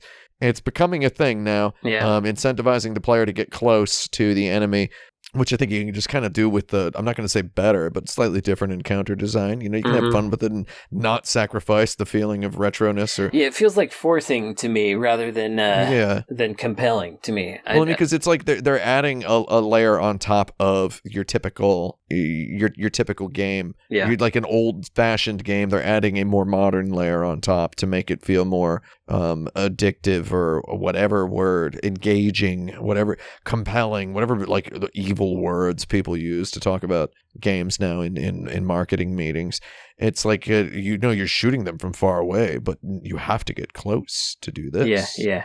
You know, just anything that can keep the player moving, zoning the player in and out. We're just seeing a lot of terms from character action games, like from your Devil May Cry's, just being borrowed at large by different types of games. And it happens a lot in these more independent. It's an independent, like small game, isn't it? Yeah. Yeah. So it's, we see a lot of that. There's just, a scholastic-y game design that is just kind of eking its way into different places. It's fun to behold. Just as I just hover above it in my cloud palace, just viewing these things as whatever job it is I do. So I have a game that has the word West in the title as well, if we want to get a triple crown here. Horizon Forbidden West. Oh, right. For the PlayStation 5. Beautiful game. Lovely looking video game. 60 FPS, 4K. Some of the best graphics in the performance mode, which it's not. It's 4K. You get 4K or 60 FPS. One or the other. You gotta, it's like splitting my firstborn in half here. It's, ripping my baby boy in half.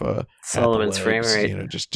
It's gotta choose one. I would love to have two. My big dogs, if I get two more, I'm up to 4 St. Bernards on this podcast episode. So I got 2 more, one named Resolution, one named Frame. I'm just strutting into Whole Foods. And let's face it, at this point in my life, it's going to be the Berkeley Whole Foods. Not even the Berkeley Bowl, because they kicked me out. Strutting into Berkeley Whole Foods with my 4 dogs, with my 4 big dogs, my St. Bernards, Blue Dragon, Lost Odyssey, Resolution, and Frame Rate.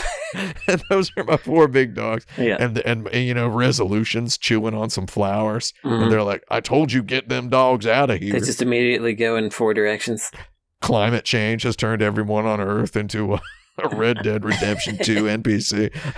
So, what was I talking about? Talking about Horizon Forbidden West. Or Forbidden West, whatever West it is. It's just very, very funny that almost 5 years to it's like almost exactly 5 years after the release of Horizon Zero Dawn, which is a game title that was so hard to remember. Yes. At the time it came out. Is it Zero Dawn? Horizon? Is it Horizon Dawn Zero? It's like it was very hard to alphabet soup that title together. It's Horizon Zero Dawn, just a wonderfully put together. We're talking about scholastic-y game design. Here is business-y game design, which is not, you fall down on, there's multiple sides of, there's Maverick game design, there's scholastic game design, there's punk rock game design, there's marketing and sales driven game design, right? So Sony's got a thing going with their games. They have a structural rubric that carries over to their Spider-Mans, their Horizons, their Days Gone, which is a lovely game, by the way. If anybody wants to play one recent Sony game, Brandon, get Days Gone when it's on sale on Steam if you want to play a really good game. All right. It's my favorite open world game that I've played in a very, very long time. One of my favorite that I've ever played, in the top 5. Just a very good open world game that got overshadowed because it looks kind of like The Last of Us, but it's not, which is kind of weird. I feel like they could have worked a little harder there. Ghost of Tsushima, another wonderful game, which I hope I will play again when it comes out on Steam because I'm an idiot. I've played all these games. I played Horizon Zero Dawn, but I played it years later. And you know why I played it years later? Because it was released the same week as Zelda Breath of the Wild, which did all the same stuff that it did, except it did it in a mystified, Snapchat versus Instagram kind of just mystified weird way, that it was obfuscated and it was a little more mysterious. Yeah. Whereas Horizon Zero Dawn was very much precision engineered, machined, with just smoothed out so that anyone could enjoy it. and sit down and just really plunk hours in. And it is did you play Horizon Zero Dawn? I didn't because of the it's silly, but I didn't want to do any hunting. Yeah, okay. So Well, I mean, they're hunting of monsters, of robots though. So it's like, I don't know. Yeah, I mean, if it's all robots, that's probably okay, but I just never got around to it. I don't know. They're robots with big, giant, glowing weak spots. So it's basically Contra. You're just like shooting the glowing weak spot with your arrow, and the combat's really snappy and really fast. And everything in the game, it's got some crafting in it. You know, it's got some really, really big story reveals in it. We've reached an era of video games where the JRPG has kind of dissolved into the Western prestige open world action game. Mm-hmm. So it really, really feels. I mean, this is the nicest thing I can say. It feels like a Japanese video game sometimes, you know, but it's been so refined by a decade of thought about Assassin's Creed and by just general open world understanding. And it's a very no nonsense open world game at the very least. And it's got a bunch of good little things. And it's just, I didn't play it until years after it came out. I played it on PC, 4K 120, you know, give it up for the 4K 120. I loved it. But I loved it in these really like little small bite-sized chunks where it was my little soccer ball of a video game where I only have a couple minutes. I'm kicking my soccer ball against the wall. I don't know where that analogy comes from. I would light it up because, you know, 4th gen NVMe M.2 solid state drive launches it in about 1 second and I'm back in the game. You know, it's become very dangerous to have a PC and a job and just that involves video games because you can launch any game in like 1-2 seconds. So I'm launching this game and I'm just, you know, plunking, doing a quest, turning it off. It was just very easy to play in bite-sized chunks. And 5 years after it originally came out and got just kicked in the nuts, kicked in the ribs, kicked in the back of the head, kicked in the bottoms of its shoes by Zelda Breath of the Wild. 5 years later, Horizon Zero Dawn comes out at the same time as Elden Ring. Very funny. Yeah. Just like incredible timing. Yeah. You know, it's a Sideshow Bob stepping on rakes. .gif. That's my one Simpsons reference for the year. It's just very funny to think of those guys making those games. You know, but it's just like, Lord, here's a game that does basically all the same stuff, but with a little more mystery. Toward the end, with a little bit more mysteriousness. Yeah. So it's like toward the end, Horizon Zero Dawn does reveal that you're actually on Earth after an apocalypse. And it's like Dodoy, right? First of all. Yeah. So, and then it's like Horizon Forbidden West kind of opens with it, opens with that already on the table. So it's like, you know, you go to San Francisco. If that's a spoiler. Don't want to spoil that. I'm sorry if I spoiled that for anybody. You go to San Francisco, you know, and you see the Golden Gate Bridge. I mean, it's pretty cool. Nice. San Francisco's the Forbidden West, just as it is for the residents of Oakland, California. Correct. So it's pretty close, you know. It's not bad. Play it for that reason. So Horizon Forbidden West actually sits in the same sort of area as God of War Ragnarok for me, which is just I just didn't play it. I played a little bit and I was like, yeah, that's cool. I'll play this someday. Yeah, maybe I'll get to it later. I bought both of those games on PS5. No, Sony sent me Horizon Forbidden West for free, and I just closing that here, even though I'm never going to make any content about this thing.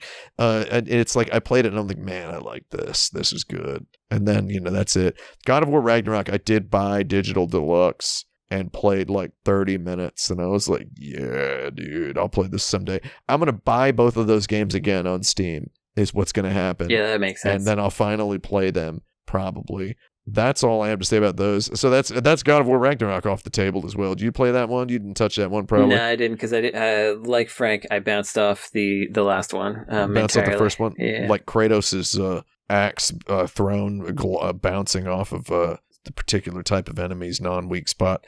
That's right. Yeah, I think that game's cool and fun. And then another game that falls into this exact same category is Plague Tale Requiem. Yeah, big game. People talked about it. I didn't play Plague Tale Requiem because I didn't play Plague Tale Innocence. Right. I played enough of Plague Tale Innocence to be like, this rules. There's a rat tornado.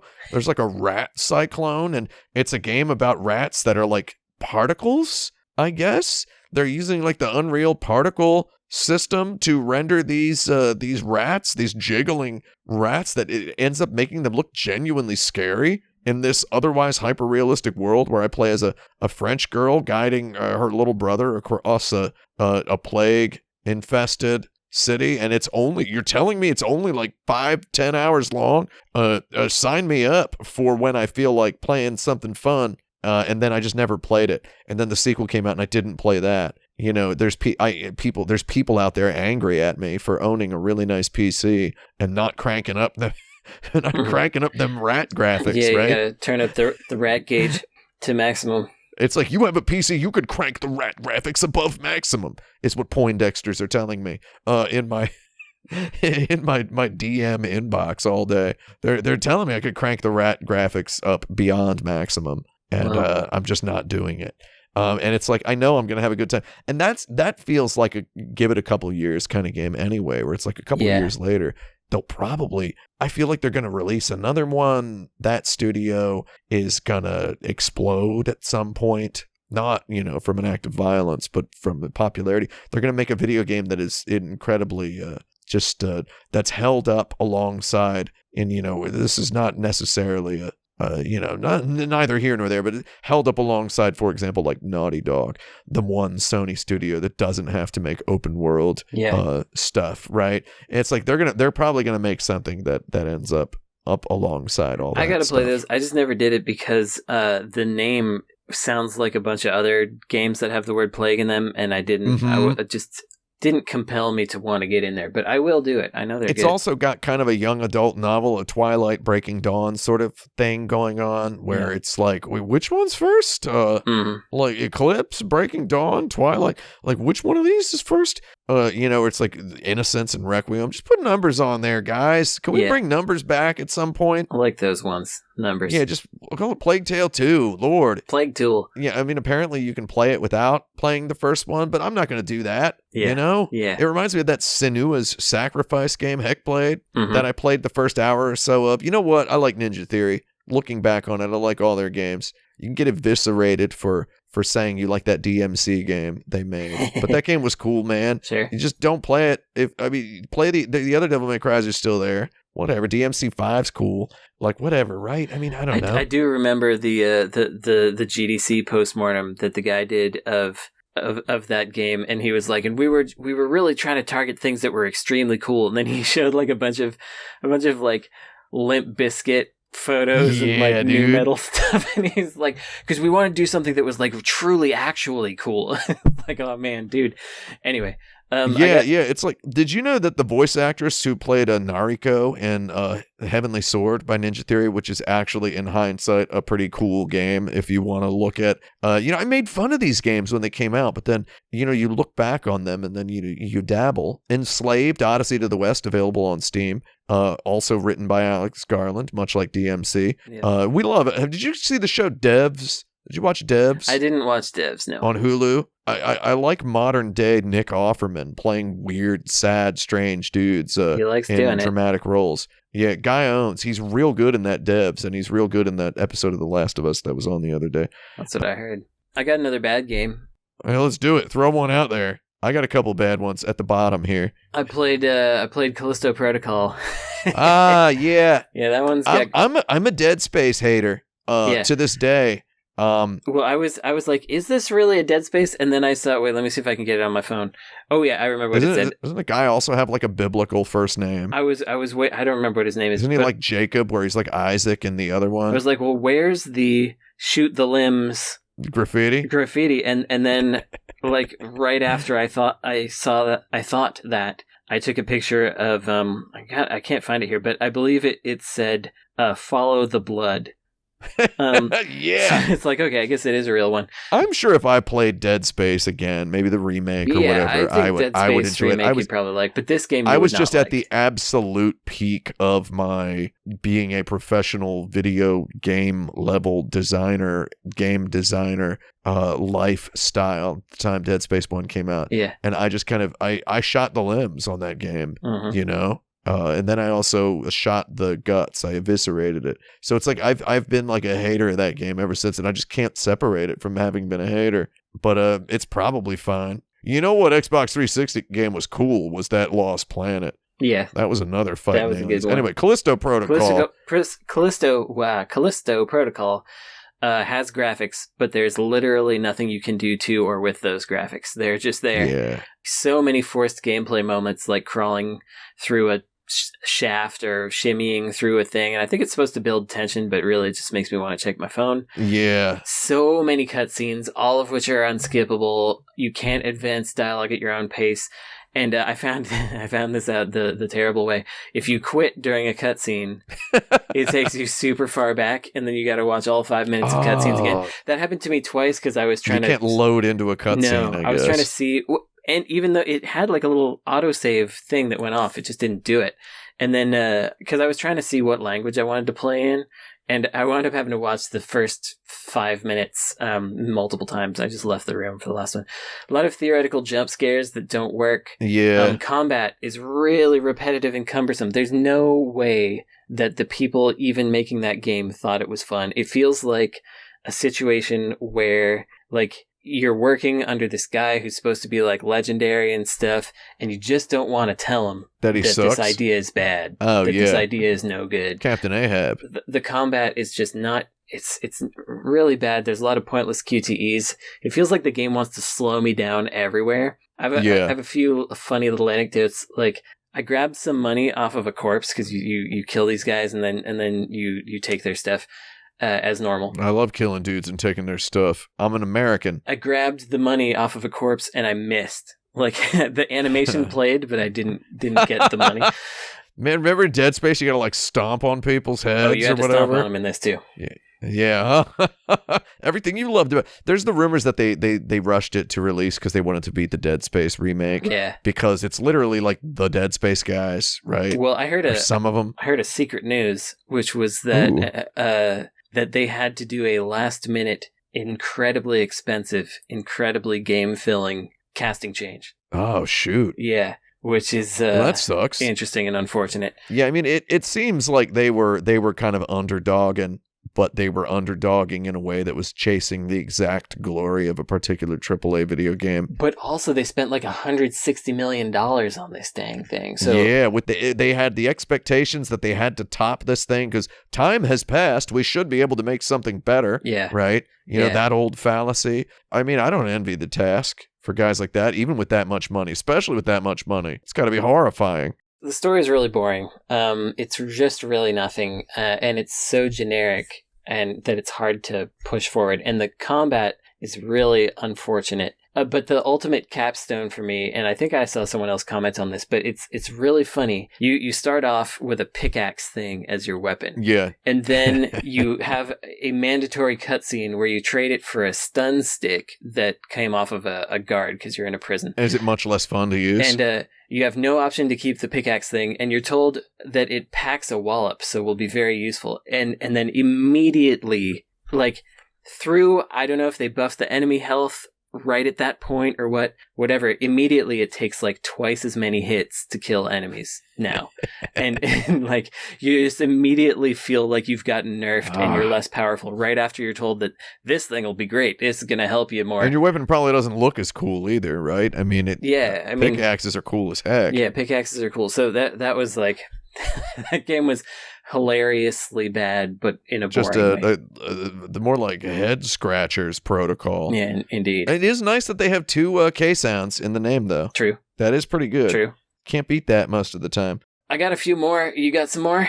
Yeah, I can throw one out that I played. It's sort of a lot of was that Gungrave G.O.R.E for the Xbox Game Pass. I did not really like it. No. Okay. Because people keep telling me it's like an insert credit 7 out of 10. So yeah, I don't know. I think it's more of a 5 out of 10. To be honest, I would say it's like an IGN 5 out of 10 sort of game. Yeah, it's cool to say PS2 games. There was like a viral tweet going around a while back that's like, if you play any game that got a 6 out of 10 on the PlayStation, you realize it only got a 6 out of 10 because it like wasn't Tomb Raider. And it's like there's a lot of truth to that. There's a lot of stone cold incredible games hidden in these old consoles, right? Yeah. But it's like just being like a PS2 game, just reminding me of a PS2 game is actually, this is interesting. It's actually not enough, you know? Yeah. It's not enough sometimes. It's cool that Red is out there making games. Agreed.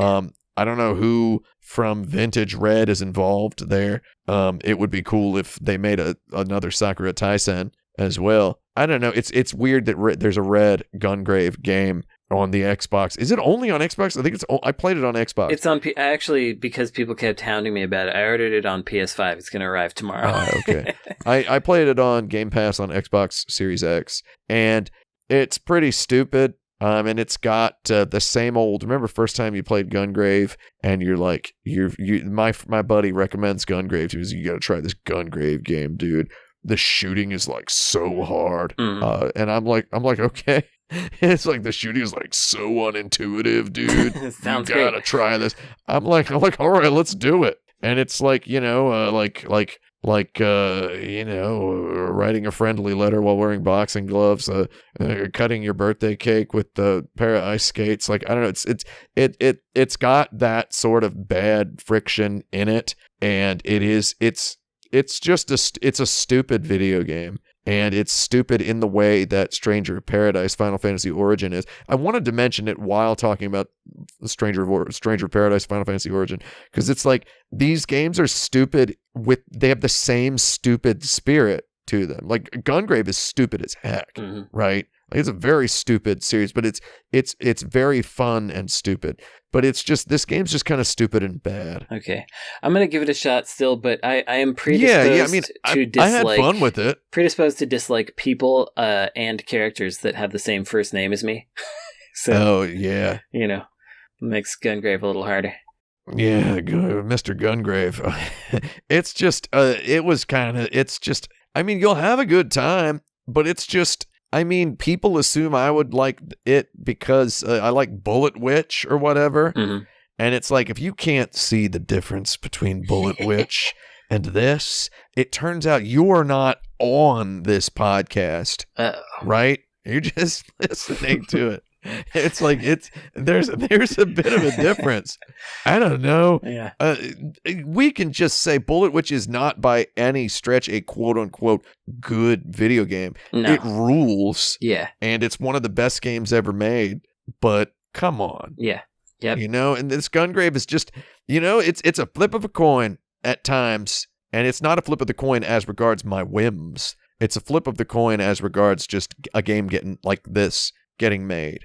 You know, and the coin came up with the thumbs down side on it, which I guess from another angle would be a thumbs up. It depends on where you're standing. Yeah. That's the end of my Gungrave gore thoughts. Thank you. I played Splatoon 3. I don't have very much to say about it. It was fine. Those games are good. Like the movement shooting mechanics thing is interesting. Yeah. Still, but it's not new. It is kind of a reverse Mario Sunshining, where you're covering a place in colorful colorful, glossy diarrhea. Like, I appreciate that it's trying to do what it wants, but on the other hand, like, everyone's super talky. Once again, I plan the scenario, and even as a game writer myself, I found myself skipping dialogue because they were just saying nothing or repeating themselves or telling you something you're already doing. I love how the music has serious guts. Yeah, that's true. That's weird. There's some neat stage gimmicks that I enjoyed, but it also has that kind of weird thing of being simultaneously generous, where like shoot in the general vicinity of this enemy and you'll hit it. Yeah. But also too fiddly, like hit ZL to jump on this zip line, but if you don't do it just the right way, you'll flop into the water. Yeah.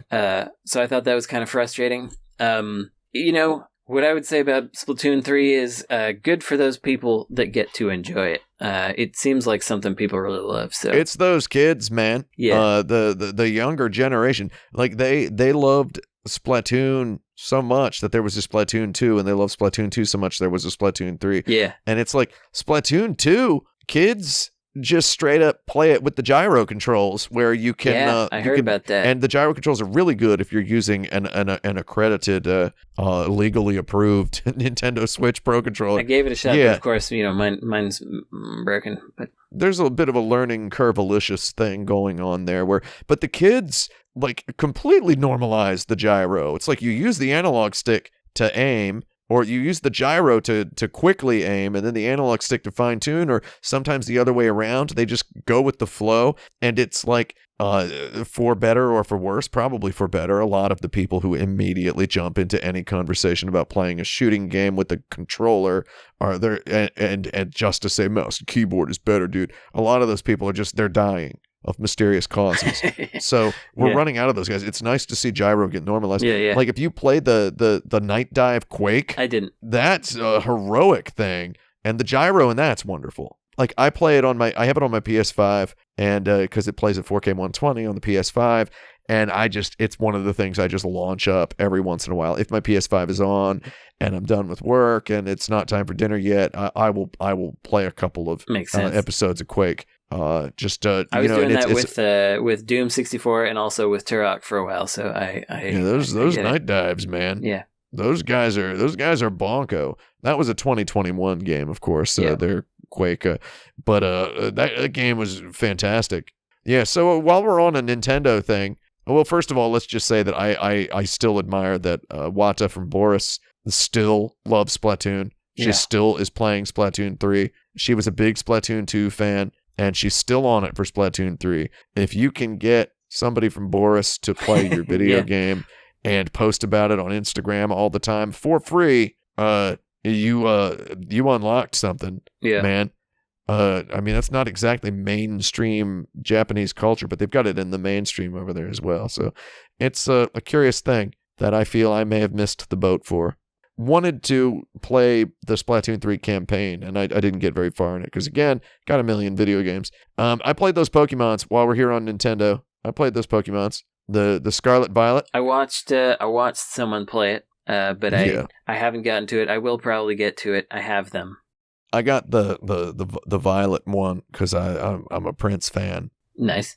And it's the first time I've ever gone with the second one, the one that is named second in the official product. I always go with the first one. Sword and Shield, I bought Sword. Gold and Silver, bought Gold. I think I played Pearl. Right, Red and Blue, I bought Red. You played Pearl? Yeah. I played Diamond. Diamond's more valuable. Yeah. I went for that, but I actually went for Violet this time. So Scarlet, Violet, I went for Violet because, again, I'm a Prince fan, and that's not just a JoJo reference. I went for the Violet one. There was a thing where people on Twitter were posting their fail gifs of the game filling its diaper with glitches, and it was haha funny. But then there was an equally large quadrant of people saying, "Mine doesn't do this. You're just cherry picking." And then I launched the game, and that diaper was spilling chocolate chowder like immediately, like just squirting out the leg holes. And I'm like, oh man, my game, like this is running like it seems this. Like luck, because I didn't see any of it. We didn't see it. Flip the coin. Didn't see hardly any problems up here. It does seem like this game solves a lot of the annoyances of prior Pokemons, but it's still like player unfriendly. I wish they would just friendly it up a little bit. Yeah, Pokemon's got its fraught with its own sort of its own shackles of oldness, right? It's the opposite of Splatoon, which is for the new generation. It doesn't care about the old generation, where Pokemon really cares about being exactly like the old Pokemon games, but the audience is new people. Yeah. Literally these games are made for literal, like, actual new humans. Yeah. Like people who might not have even existed 2 games ago, right? That's who it's made for. They're made for fresh people. Like, they could probably change it up a bit. I would say. They could probably go for that. And it seems like they're trying to, but it seems like a half-hogged gesture. Yeah, they're doing it so slowly, like iteratively, which is, they don't need to. They could just refresh it. We're going to need Pokemon Glacier Ocean next, I guess. That's right. Speed it up, heat my planet up. And I played the other Pokemon, the Pokemon Legends Arceus, which is like the feudal Japan Pokemon, and that one's neat. It's a neat game, but it's less of a Pokemon game and more of a here's a new thing. And that's cool. But it's like, again, and it's, you get goddamn beat the heck up. You get just basketballs, soccer balls, dodge balls, volleyballs pelted at your body for talking about this even as briefly as possible on the internet. But man, the Nintendo Switch has really entered its walking around the house in its underwear phase. Yeah. You know, it's really at its let it all hang out era of its life. Like the and they're system. letting hentai games on the console now, so you know it's toward the end. It is walking around the house in its underwear. The system cannot. Let's all just be honest with each other. The console can't even run its own operating system half the time. Yeah. Like, oh my God. Early onset Alzheimer's. This is the actual final end stage here. It's a sorry sight sometimes. These games deserve more beautiful presentations. They deserve more beautiful frame rates. Again, you get kicked in the nuts for saying this on the playground, I guess. But this ain't no playground. This is the principal's office. So I think that it would be nice if these games just looked a little nicer. They deserve it, you know? I agree. And both of these Pokemon games, they deserve it. And that Metroid Prime is 1080p, 60 FPS, and it's beautiful. It's like, why can't this other stuff look like this? What are they just unleashing the dragon here for? You know? Like, man. Anyway, I thought that Pokemon would have been a lot cooler if it was on a PlayStation. I feel like I should, I don't know, I got some more, but I feel like we ought to just blaze through them. So I'm just about out of stuff here. I had one more. You want to hear this one? Yeah. Judgment was released on PC this year. Oh, nice. And you may say it's the same game that was released in 2018. You can't put that on the list. No, it's not. It's 4K and it's 120 FPS now on the PC. Literally 75% of those pixels did not exist in 2018. That's right. Literally 75% of those frames did not exist in 2018. And did I, a full-grown adult man, play Judgment for the third time, despite not even really liking it that much, just because it was 120 FPS in 4K, so that I could, for the excuse of video capture? Yes, I did. I played through the whole thing just to be like, well, I've got video capture. I've got reference quality video footage on file. If I ever want to review a game that mentions Judgment, I can get any cutscene I want. So I like that game, whatever. Very good. So that's my my defense of that game. Is that the last one on my list? I have Kirby written on here, but we mentioned that last time. Yeah, we mentioned it a little bit and said that it was fine. Yeah, it was fine. I'll burn through a few. I got that Mofu Mofu game, which is that's a that game's hilarious. Furry fighting game. I didn't really get the system. It didn't super work for me, but it was cool that somebody made it. So good for them. I played River City Girls 2 to see if Way Forward has turned the corner. It is the best playing Way Forward game I have played so far, but I still didn't think that it was very good, and the level design remains super straight, and it's got lovely art as always, but it didn't do it for me. So I thought it looked real good. Yeah. Very nice art. Graphicisms wise. Yeah, graphicisms are good. I played Scorn for a little bit. Kind of neat. That's my review of Scorn. Yeah, Scorn's hilarious. Yeah. I was really laughing it up with that game. Walk around in HR gear, go for it. You know, give it to me. Yeah, there are very. It just makes me realize how many various untapped aesthetics there are for people to go for in games. Why not? I did play Air Twister. We talked about Air Twister a lot before it came out. Air 2. And then I played it after it came out, and it wasn't great. It really does feel like kind of a fiddly mobile game. I bought a... Did you notice I didn't even talk about it after I played? I know. I just didn't even talk about it. It's that again. That's another Gungrave G.O.R.E. case where it's like it's just like a PS2 game or whatever, and it's like, is it really? Yeah, it's not quite. You know, it's not quite that. It really is more like an early iPhone game, is what it feels like. It's just not. Yeah, it's not there. The love wasn't there. It's unfortunate. Yeah, weird thing that exists. Very weird thing. I got a couple more things here that are basically like simultaneously talking about them and honorable mentions. So the best Genesis games that came out in 2022 are Life on Mars, which I was surprised was good. It's like a little Metroid-y game. Enemies don't increase in health as you gain levels, so you can just like grind and get strong and then just blast through the game, which is kind of fun in a way. Yeah. And then Amshay, which is a friend of the show, Bank created Amshay. It's a Cleopatra Fortune like puzzle game on the Genesis. That's a good one. Love it. So those are actually on the Genesis. The rest of these, no, not the rest of them. Best actual 3DS game is, for me, Fragrant Story. A bunch of 3DS games came out toward the end here. Fragrant Story. Some people didn't like Fragrant Story. Fragrant Story is like the opposite of what you were saying, like when it's cool when you don't get the cool guys, or like the guy you've kind of sort of heard of.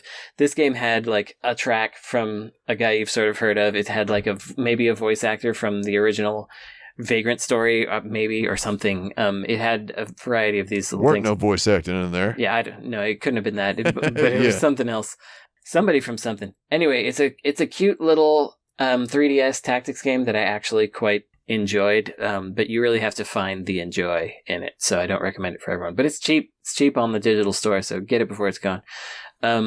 Most Nintendo DS game that isn't a Nintendo DS game is Solvars on the iPhone, Android. That game is very dual screen. It's quite good. It's a RPG that is like room based. You go around and you fight battles, and the battles are pretty neat. You kind of queue up your attacks, and they can combine to make special attacks, and they can combine across characters to create combos. It's very good, but it's very Nintendo DS-y in a good way. And then my last one is the most Dreamcast game of the year. Saturnalia. Oh yeah. Which is basically if you like to play a game like Illbleed or Blue Stinger or The Ring, none of which got very good reviews on in their time, then you will like Saturnalia, which it's like a Italian horror based thing with a real neat visual style that's very strange, and a purposefully low frame rate character walk that is meant to give you this stilted thing, and it's got all these accessibility options so that like the town changes whenever you die or whenever certain events happen, but you can make it not change so that you can just learn what the town is like and run around it and stuff, and that's cool. It's just it's a neat, weird game with some things that confused me, but I talked to Pietro, the creator of it, and it turned out he was targeting like Dreamcast horror games, basically. Like that rules. And he mentioned a couple, and then I played it, and I was like, it really reminded me of Illbleed. He was like, that's the one I forgot to tell you. Yeah, it's like Illbleed. God, that rules. So Saturnalia is 100% the Dreamcast game of 2022. Give it a check. See, it's a weird one. It didn't really make a big splash, so you can be the coolest kid on your block if you say you like Saturnalia before somebody else does. Just tell before it gets a. And what was it on? It was on all the stuff. It was on all the stuff. Yeah. It's not on Steam yet because it got an Epic deal. But it'll be on Steam eventually. And then there's some games that I don't begrudge people taking that Epic deal. Yeah, I'd take it if I could get it. Was Shenmue 3 the Dreamcast game of 2019? Oh yeah, for sure. Yeah. What was the Dreamcast game of 2020? I don't remember what happened in 2020. I think Judgment was the Dreamcast game of 2018, in my opinion. Yeah, it might have been 2018. Oh yeah, 2018. Was 2020? Was there a Yakuza in 2020? Oh wait, no. I think Like a Dragon. Yakuza Like a Dragon. If 2020 was the, I don't know if it really counts, but I think that that Cruisin' Blast Nitro, whatever. I think that was 2020. Yeah, it might have been that one. I didn't play Draenus, which everyone wanted me to play. I played Draenus. I didn't play the new Metal Max, which everyone wanted me to play, so sorry. I didn't get to get those. But anyway, that's my list. I played all those games. Wow. I guess you mentioned Draenus. That makes me think of Record of Lodos War D-Lit and Wonder Labyrinth, which came out in Japan in December of 2021, but it came out in America in January of 2022. I beat that. I played through it. Yeah, that game's cool as heck. It was good. It nice and short. You play through it and then you're over. Freedom Planet 2, that was another pixel art side-scrolling game that was real good. Yeah. But yeah, that Record of Lodos War D-Lit and Wonder Labyrinth, good game. I liked it. Team Ladybug's making a lot of video games right now, it seems. Yeah, I like when they just crank them out over there. Good for them. We got through a lot of games on this thing. Yeah, that's a whole lot of games. Yeah, heck. What about, real quick, video games of 2023, what do you think is going to be the best? Who's your topper? Who's your big boy? Which one will it be? Yeah, which one will it be? Place your bets. God. It's not that people keep asking me about that Wanted Dead game. You know that game? I do, and people keep recommending it. I am going to get it when it's cheap, but it's reading some interviews. Apparently, the people making it did not want to make this game. They wanted to make a hard action game. Yeah. And then the person who had the money was like, "What if you put all these goofy little?" They were coerced into putting dumb mini games and such. Yeah. Yeah. So. I don't know. I get kind of, again, that's got the PS2 game vibes in it, I guess. I'll still play it. It looks like it's probably pretty bad. Yeah. But I would check it out. It could be bad, or it could be good, bad. I'm gonna look at it. It's cheating, but Yakuza Ishin coming out. Yeah, dude, next week. Probably gonna be hard for me to say that it's a game other than that, but we'll see. We'll see. I am smoking that next Friday night, probably. Or maybe I'll smoke it Saturday morning, if you know what I mean. I mean, there's a new Style Savvy game called Design Something or Other coming out. Yeah, that looks cool. That'll be good. That'll be a good one. That's for that Nintendo Switch. I guess there's that Zelda, Tears of the Kingdom. Yeah, I'm actually a little more interested in than I was in Breath of the Wild, because it looks like you got Banjo-Kazooie style. You can make vehicles. I'm gonna play it. I'm gonna play that game, and I'm gonna smoke probably a big bowl of cereal. Yeah, I liked it. I liked the Breath of the Wild. It's my favorite Zelda. My favorite actual Zelda. Yeah. Or my favorite one with the Zelda name in it, I should say. Yeah. So I'm going to enjoy this, I'm sure. Yeah. It's going to be an interesting year where I have to choose between that and a Yakuza. So... Yeah, I mean, maybe is the other Yakuza coming? The Kiryu, is that also coming in 2023? I think I don't know. If that's true, I'm gonna be in trouble. I mean, they like to reveal these games and release them. They like to reveal the release date and then release the game pretty fast. They make them. They've got it down to a science over there. Yeah, they got an assembly line. That's true. So that Yakuza 8 could just appear. It could just show up.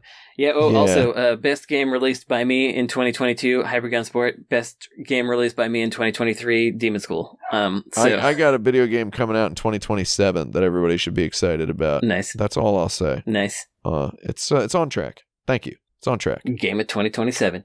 And then that's it. I'm retiring. I don't care. Yeah. Move to the Bahamas. That's what Ian Fleming did. So dude should clear his throat. That's my opinion. Yeah, very good. Thank you. Very good.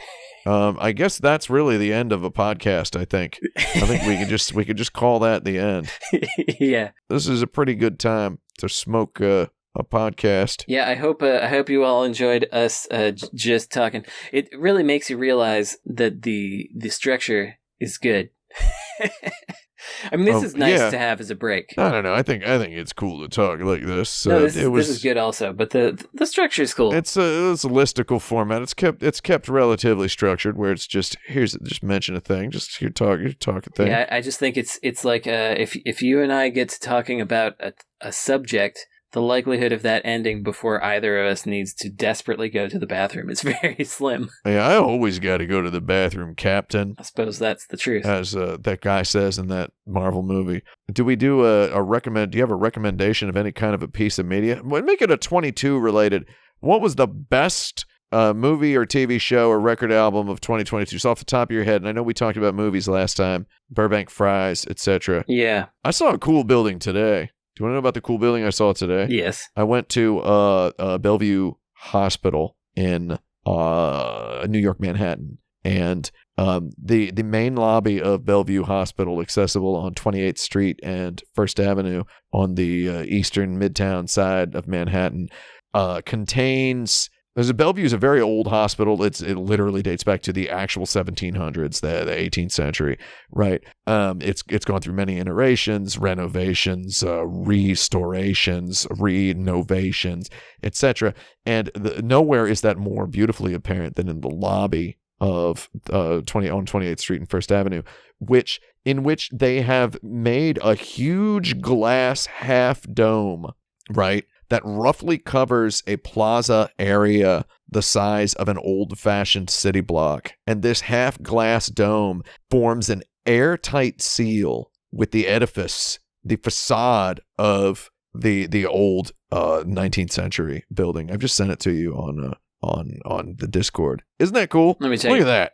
Look at that pic. I sent it to your DMs. Okay. That's a cool-looking building, isn't it? Oh, man, yeah. Yeah, that's wild. I guess my recommendation is if you ever want to see a lot of cool buildings, just to book yourself a trip to New York City and stray from the typical tourist guides. And maybe don't rubberneck around a hospital too long, but this building's really cool to look at the lobby of. And it's like, I didn't know I was going to a genuinely a world-class architecture, history inspiring place. I'm just getting derailed from talking about Burbank fries here, but that, as Brandon can attest, that's a cool looking building. That's weird as heck, man. Like, how do they do that? I don't know. That's the power of architecture. Anyway, what were we talking about? Movie, film? We don't know. Who cares? What's your favorite TV show of 2022? If you watched a 2022 show. I was looking it up, and all the things I was thinking of were actually from 2021. Shoot! And, yeah.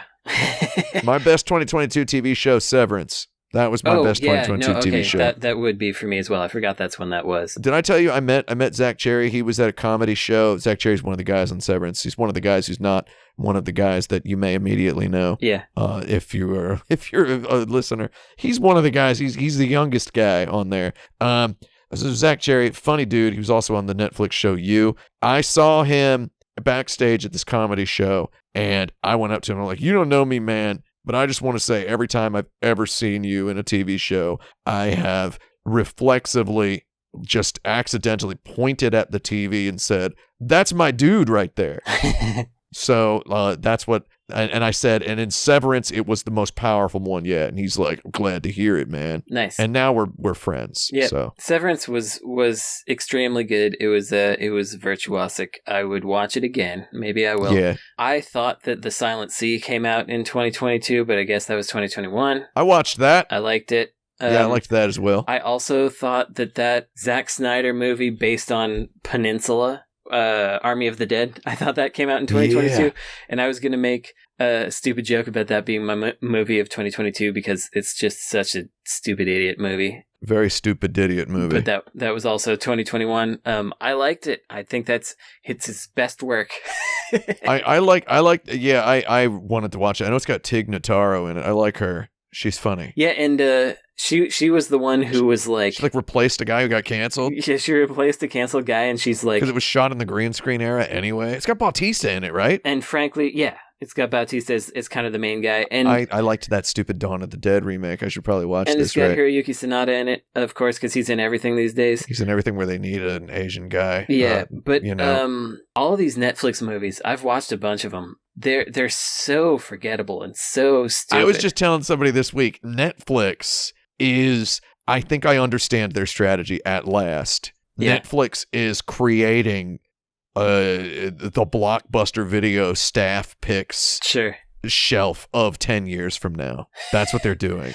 They're making so much stuff. 10 years from now, the world will be the staff of the Netflix Blockbuster Video. Yeah. Right? And we will be throwing out our staff picks. There's this stupid thing I saw on Netflix. Dude, you gotta see it. And it's gonna happen. Like, that's what they're doing. I'm almost sometimes offended when I watch these movies because it's like they've got all this money and they got all these talented people in it, and then the script is just like you dropped some newspapers on the floor and tried to shuffle them, and then there's everything's like HDR blown out to heck, and like they got the gain all the way up and the brightness all the way up. That movie Day Shift with Day Shift. It was just I watched the trailer and I was like, this feels like every good line in this movie was made for the trailer. And then I watched the movie and I was like, this feels like every good line in this movie was made for the trailer. Yeah, absolutely. It felt like you were just driving to the trailer line to then drive to the next one. They did this commercial for their movies of 2022 that had like footage like from the movies where the star turns to the camera and says like the next word of a commercial script. Yeah. Right? It's like a very complex commercial where it's like clearly the actors on the set in the costume, like on camera, all the special effects, all the VFX layered on. Yeah. And they're delivering words. So weird. Yeah, like they released a movie a year last year. 52 movies. Even more than that, I think, but like 52, a movie a week. Yeah, same thing. When you got Netflix's money, a week is a year. I don't know what that means. A year is a week. they released more than 52 movies last year. So it's like, Yeah. I actually think it's kind of cool because it's a full good of, idea. it's full of a lot of 6 out of 10 on IGN 6 out of 10 movies. Mhm. And there's a few too many 5 out of 10s. If they can get the 6 out of 10 up to like a 6.5 out of 10, they'd be well on their way to creating that perfect blockbuster video. Which is what I think the Army of the Dead is. I think Army of the Dead is a 6.5. Yeah. So it's like they're getting there. I hadn't watched Peninsula yet, so Peninsula is the movie that it shamelessly rips off. And Peninsula is the sequel-ish, the spiritual sequel, or in the same universe as Train to Busan. Now, Train to Busan is like a virtuosic, fantastic good film, zombie movie. Very good film. Peninsula, not good. It's not terrible, but it's just like the soul is gone. Yeah. The idea was neat, but it wasn't executed. The soul is gone because they're in Busan. That's right. Hey. Yes. And then I feel like Zack Snyder watched that and was like, I could do this better. That's so good. And then he made one, which is funny. So that's so good. Yeah.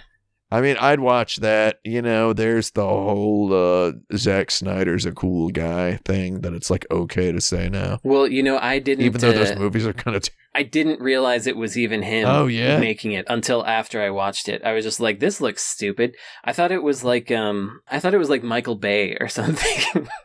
Because it was so bombastic. I've got a bunch of stuff in my Netflix list that I was just throwing in there, just hamburger handfuls of stuff.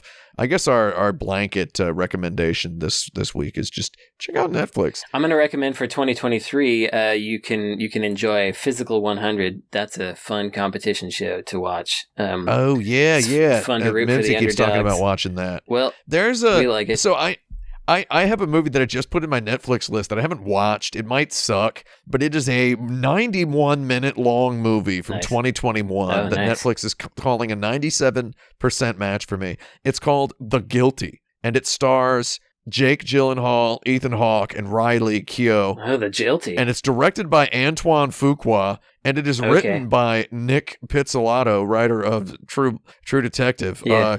And it's the description is a troubled police detective assigned to 911 operator duty scrambles to save a distressed caller during a harrowing day of revelations and reckonings. All right. And I'm looking at that description, that cast, the director, Antoine Fuqua, maker of Brandon's favorite movies, The Equalizer, That's right. and Equalizer 2, and several. He made that Magnificent Seven remake that was a good 6 out of 10 movie with Denzel. Did you see that? Yeah, I saw it and forgot it. He directed Training Day, right? Yeah. He's got Jake Gyllenhaal in there, and well, I'll watch it. Yeah, this sounds tonight. like a real stupid. I'm recommending this without. It's 91 minutes long. I mean, it might dude. be bad, but I'll watch it tonight. It's got all the ingredients, but all these Netflix movies seem to have the ingredients, and then you watch it, and you're like, all right, whatever. We watched like the first 20 minutes of this Netflix animated movie, The Sea Beast, which is like an incredibly virtuosic looking animated film that opens with I feel like it opened with a 20-minute action scene. They're like whalers, like Moby Dick style whalers, but they're hunting just big evil sea serpents. And it's like, is this like an animated movie that's not about kids and singing songs or whatever? And it's also just got an action scene in it, like an actual action scene. It's weird. And we've been watching that show on Netflix, which is really, really bad and stupid. There are persons in the house that enjoy that show. But it's got I'm a big cinematography buff these days, and I kind of can't stand how I feel like there's just a character is going to just say, Jonathan, why is your hair out of focus? Right? It's like I'm just waiting for someone to say something like that, because it's like the edges of everything are completely out. There's chromatic aberration out the butthole in this show. Interesting. I have not watched it at all, so I have no thoughts on it whatsoever. I still like it, whatever. And then Bullet Train movie is on Netflix. Did you watch that movie? I didn't, because I felt like I had watched too many of these already, Yeah. But I'll get to it. I got to get to it before Netflix figures out that I'm using my mom's login. Oh yeah, well apparently they backed off on that, so okay. Apparently it's okay. All like right. this Bullet Train movie, dude, it is like the most 2005 movie. It's about Japan. Yeah.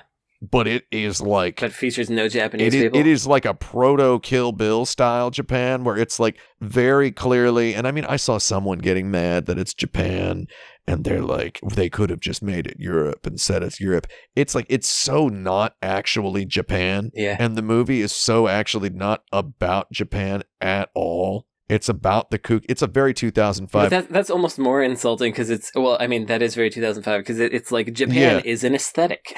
They decide. Yeah, where it's like, I mean, there's got to be some American movies that aren't about America. Like, I don't know. It's a stupid movie. It is a very PlayStation 2 movie. Yeah.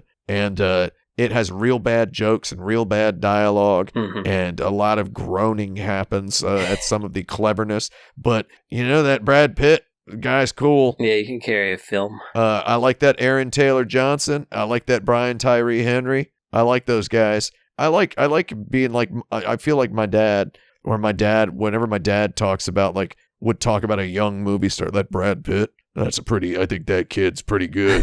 Yeah. That's like, how I feel now, talking about Aaron Taylor Johnson, Brian Tyree Henry, and Paul Walter Hauser. Just a couple of young guys. I guess they're, some of them, I don't know how much younger than me they are, but they're just young guys out there doing cool work. I don't know. I want to watch this Kaleidoscope show too. Well, I think you should watch A Man Called Hawk, which I recommended recently. Just watch one episode and be like, wow, how did they make this movie? I mean, this show. A Man Called Hawk? A Man Called Hawk. Because it's like, they start off, you don't know who anybody is, really. Everything's kind of like en media res. And it's a movie, like, there's so many shows out there where you got like a sociopath kind of person who lives by their own code, doesn't mess around, like, feels he's above the law, can do whatever and say whatever to anyone, but this is a black man.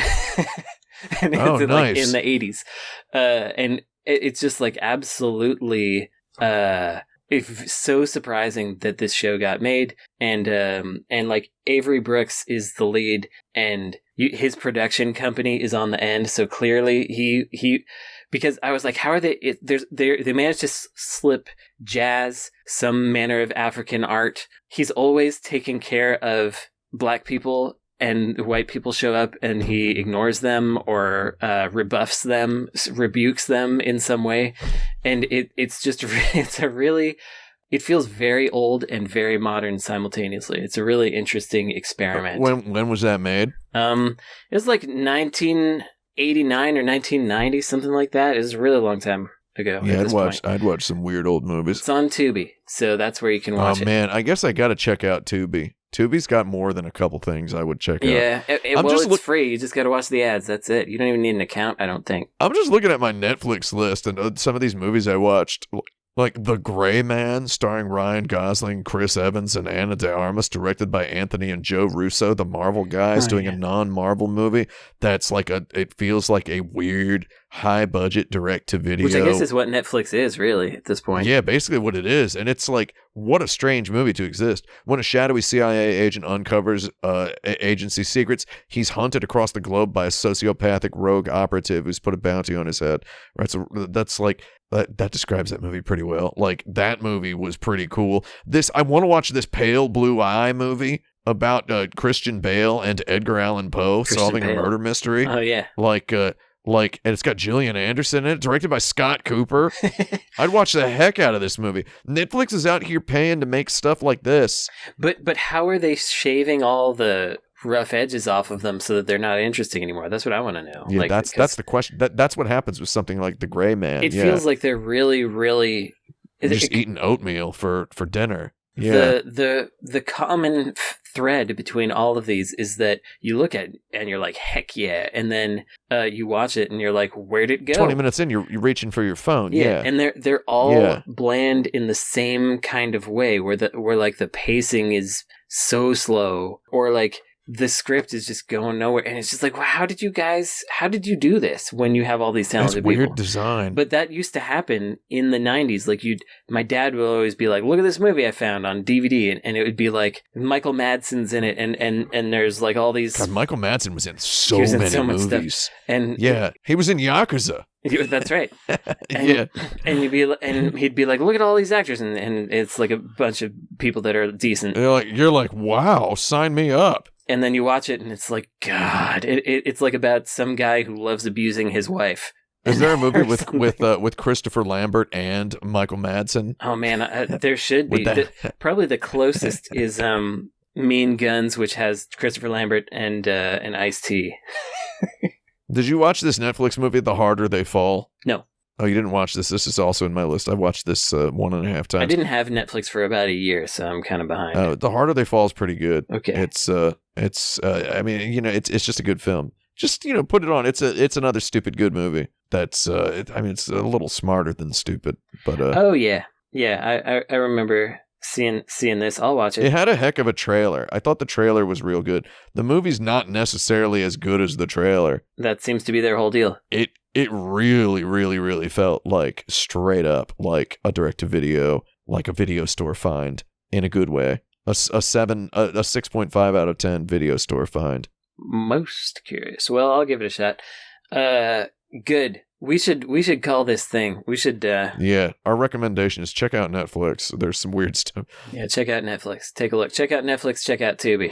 TV shows, movies, watch them. Check out Tubi as well. Tubi had a Super Bowl ad. Oh. I want to watch this stupid The Guilty movie, dude. I'm gonna watch it. I'll watch it tonight. Nick Pizzolatto. Yeah. I read that guy's book. It wasn't great. King in Yellow. But I liked True Detective Season 1. I like all that stuff he stole from that weird fiction. Yeah. Oh, man. Did you read... don't even get me started about the links between True Detective Season 2 and the second book of James Elroy's L.A. Quartet, you know, or Quintet, or whatever it is. Like, Quartet, Quintet. I read them all. I don't care. Nick Lotta Pizza, as I like to call him. Yeah. He really has a good time reading books. Yeah. I would say. I think he probably has a better time than me reading books, you know? Yeah. Because he ends up just kind of writing his own version. Yeah, he Cliff's Notes him a little bit. No, I mean, no offense to him. L.A. Quartet, Quintet. The books, The Big Nowhere is the second. I mean, I'm pretending like I don't know the name of the book. The Big Nowhere is an okay book, but it feels like almost everything from there. I mean, he gets people to read books in a way once they find out. Yeah. Something. Well, I mean, I'd already read it, so he couldn't hide from me. But it's yeah. I liked True Detective Season 2. Put that on the recommendation pile. Oh, man. I liked it. I don't care. That True Detective Season 4 is coming out, dude. I'll watch Season 3 maybe eventually, and then I'll watch Season 4. You didn't watch Season 3? Season 3's all right, I know, dude. but Season 2 kicked me in the testicalia with such a ferocity.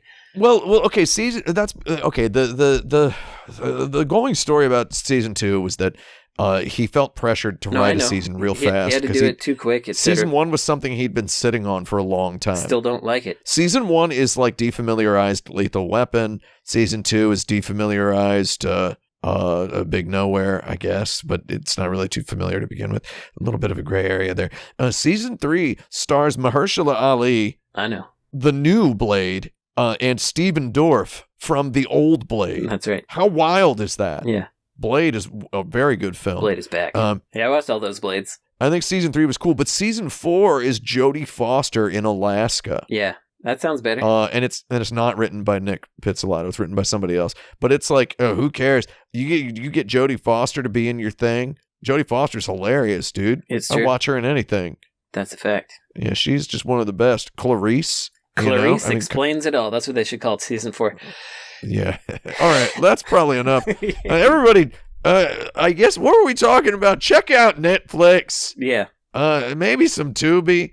Watch Antoine Fuqua's The Guilty on Netflix. One of the best movies I've ever seen. Let us know what you think. I don't know if it's, I'm just pretending it's one of the best movies I've ever seen. I mean, I'd watch this. It's got Jake Gyllenhaal. Yep. Did you ever see Prisoners? I didn't.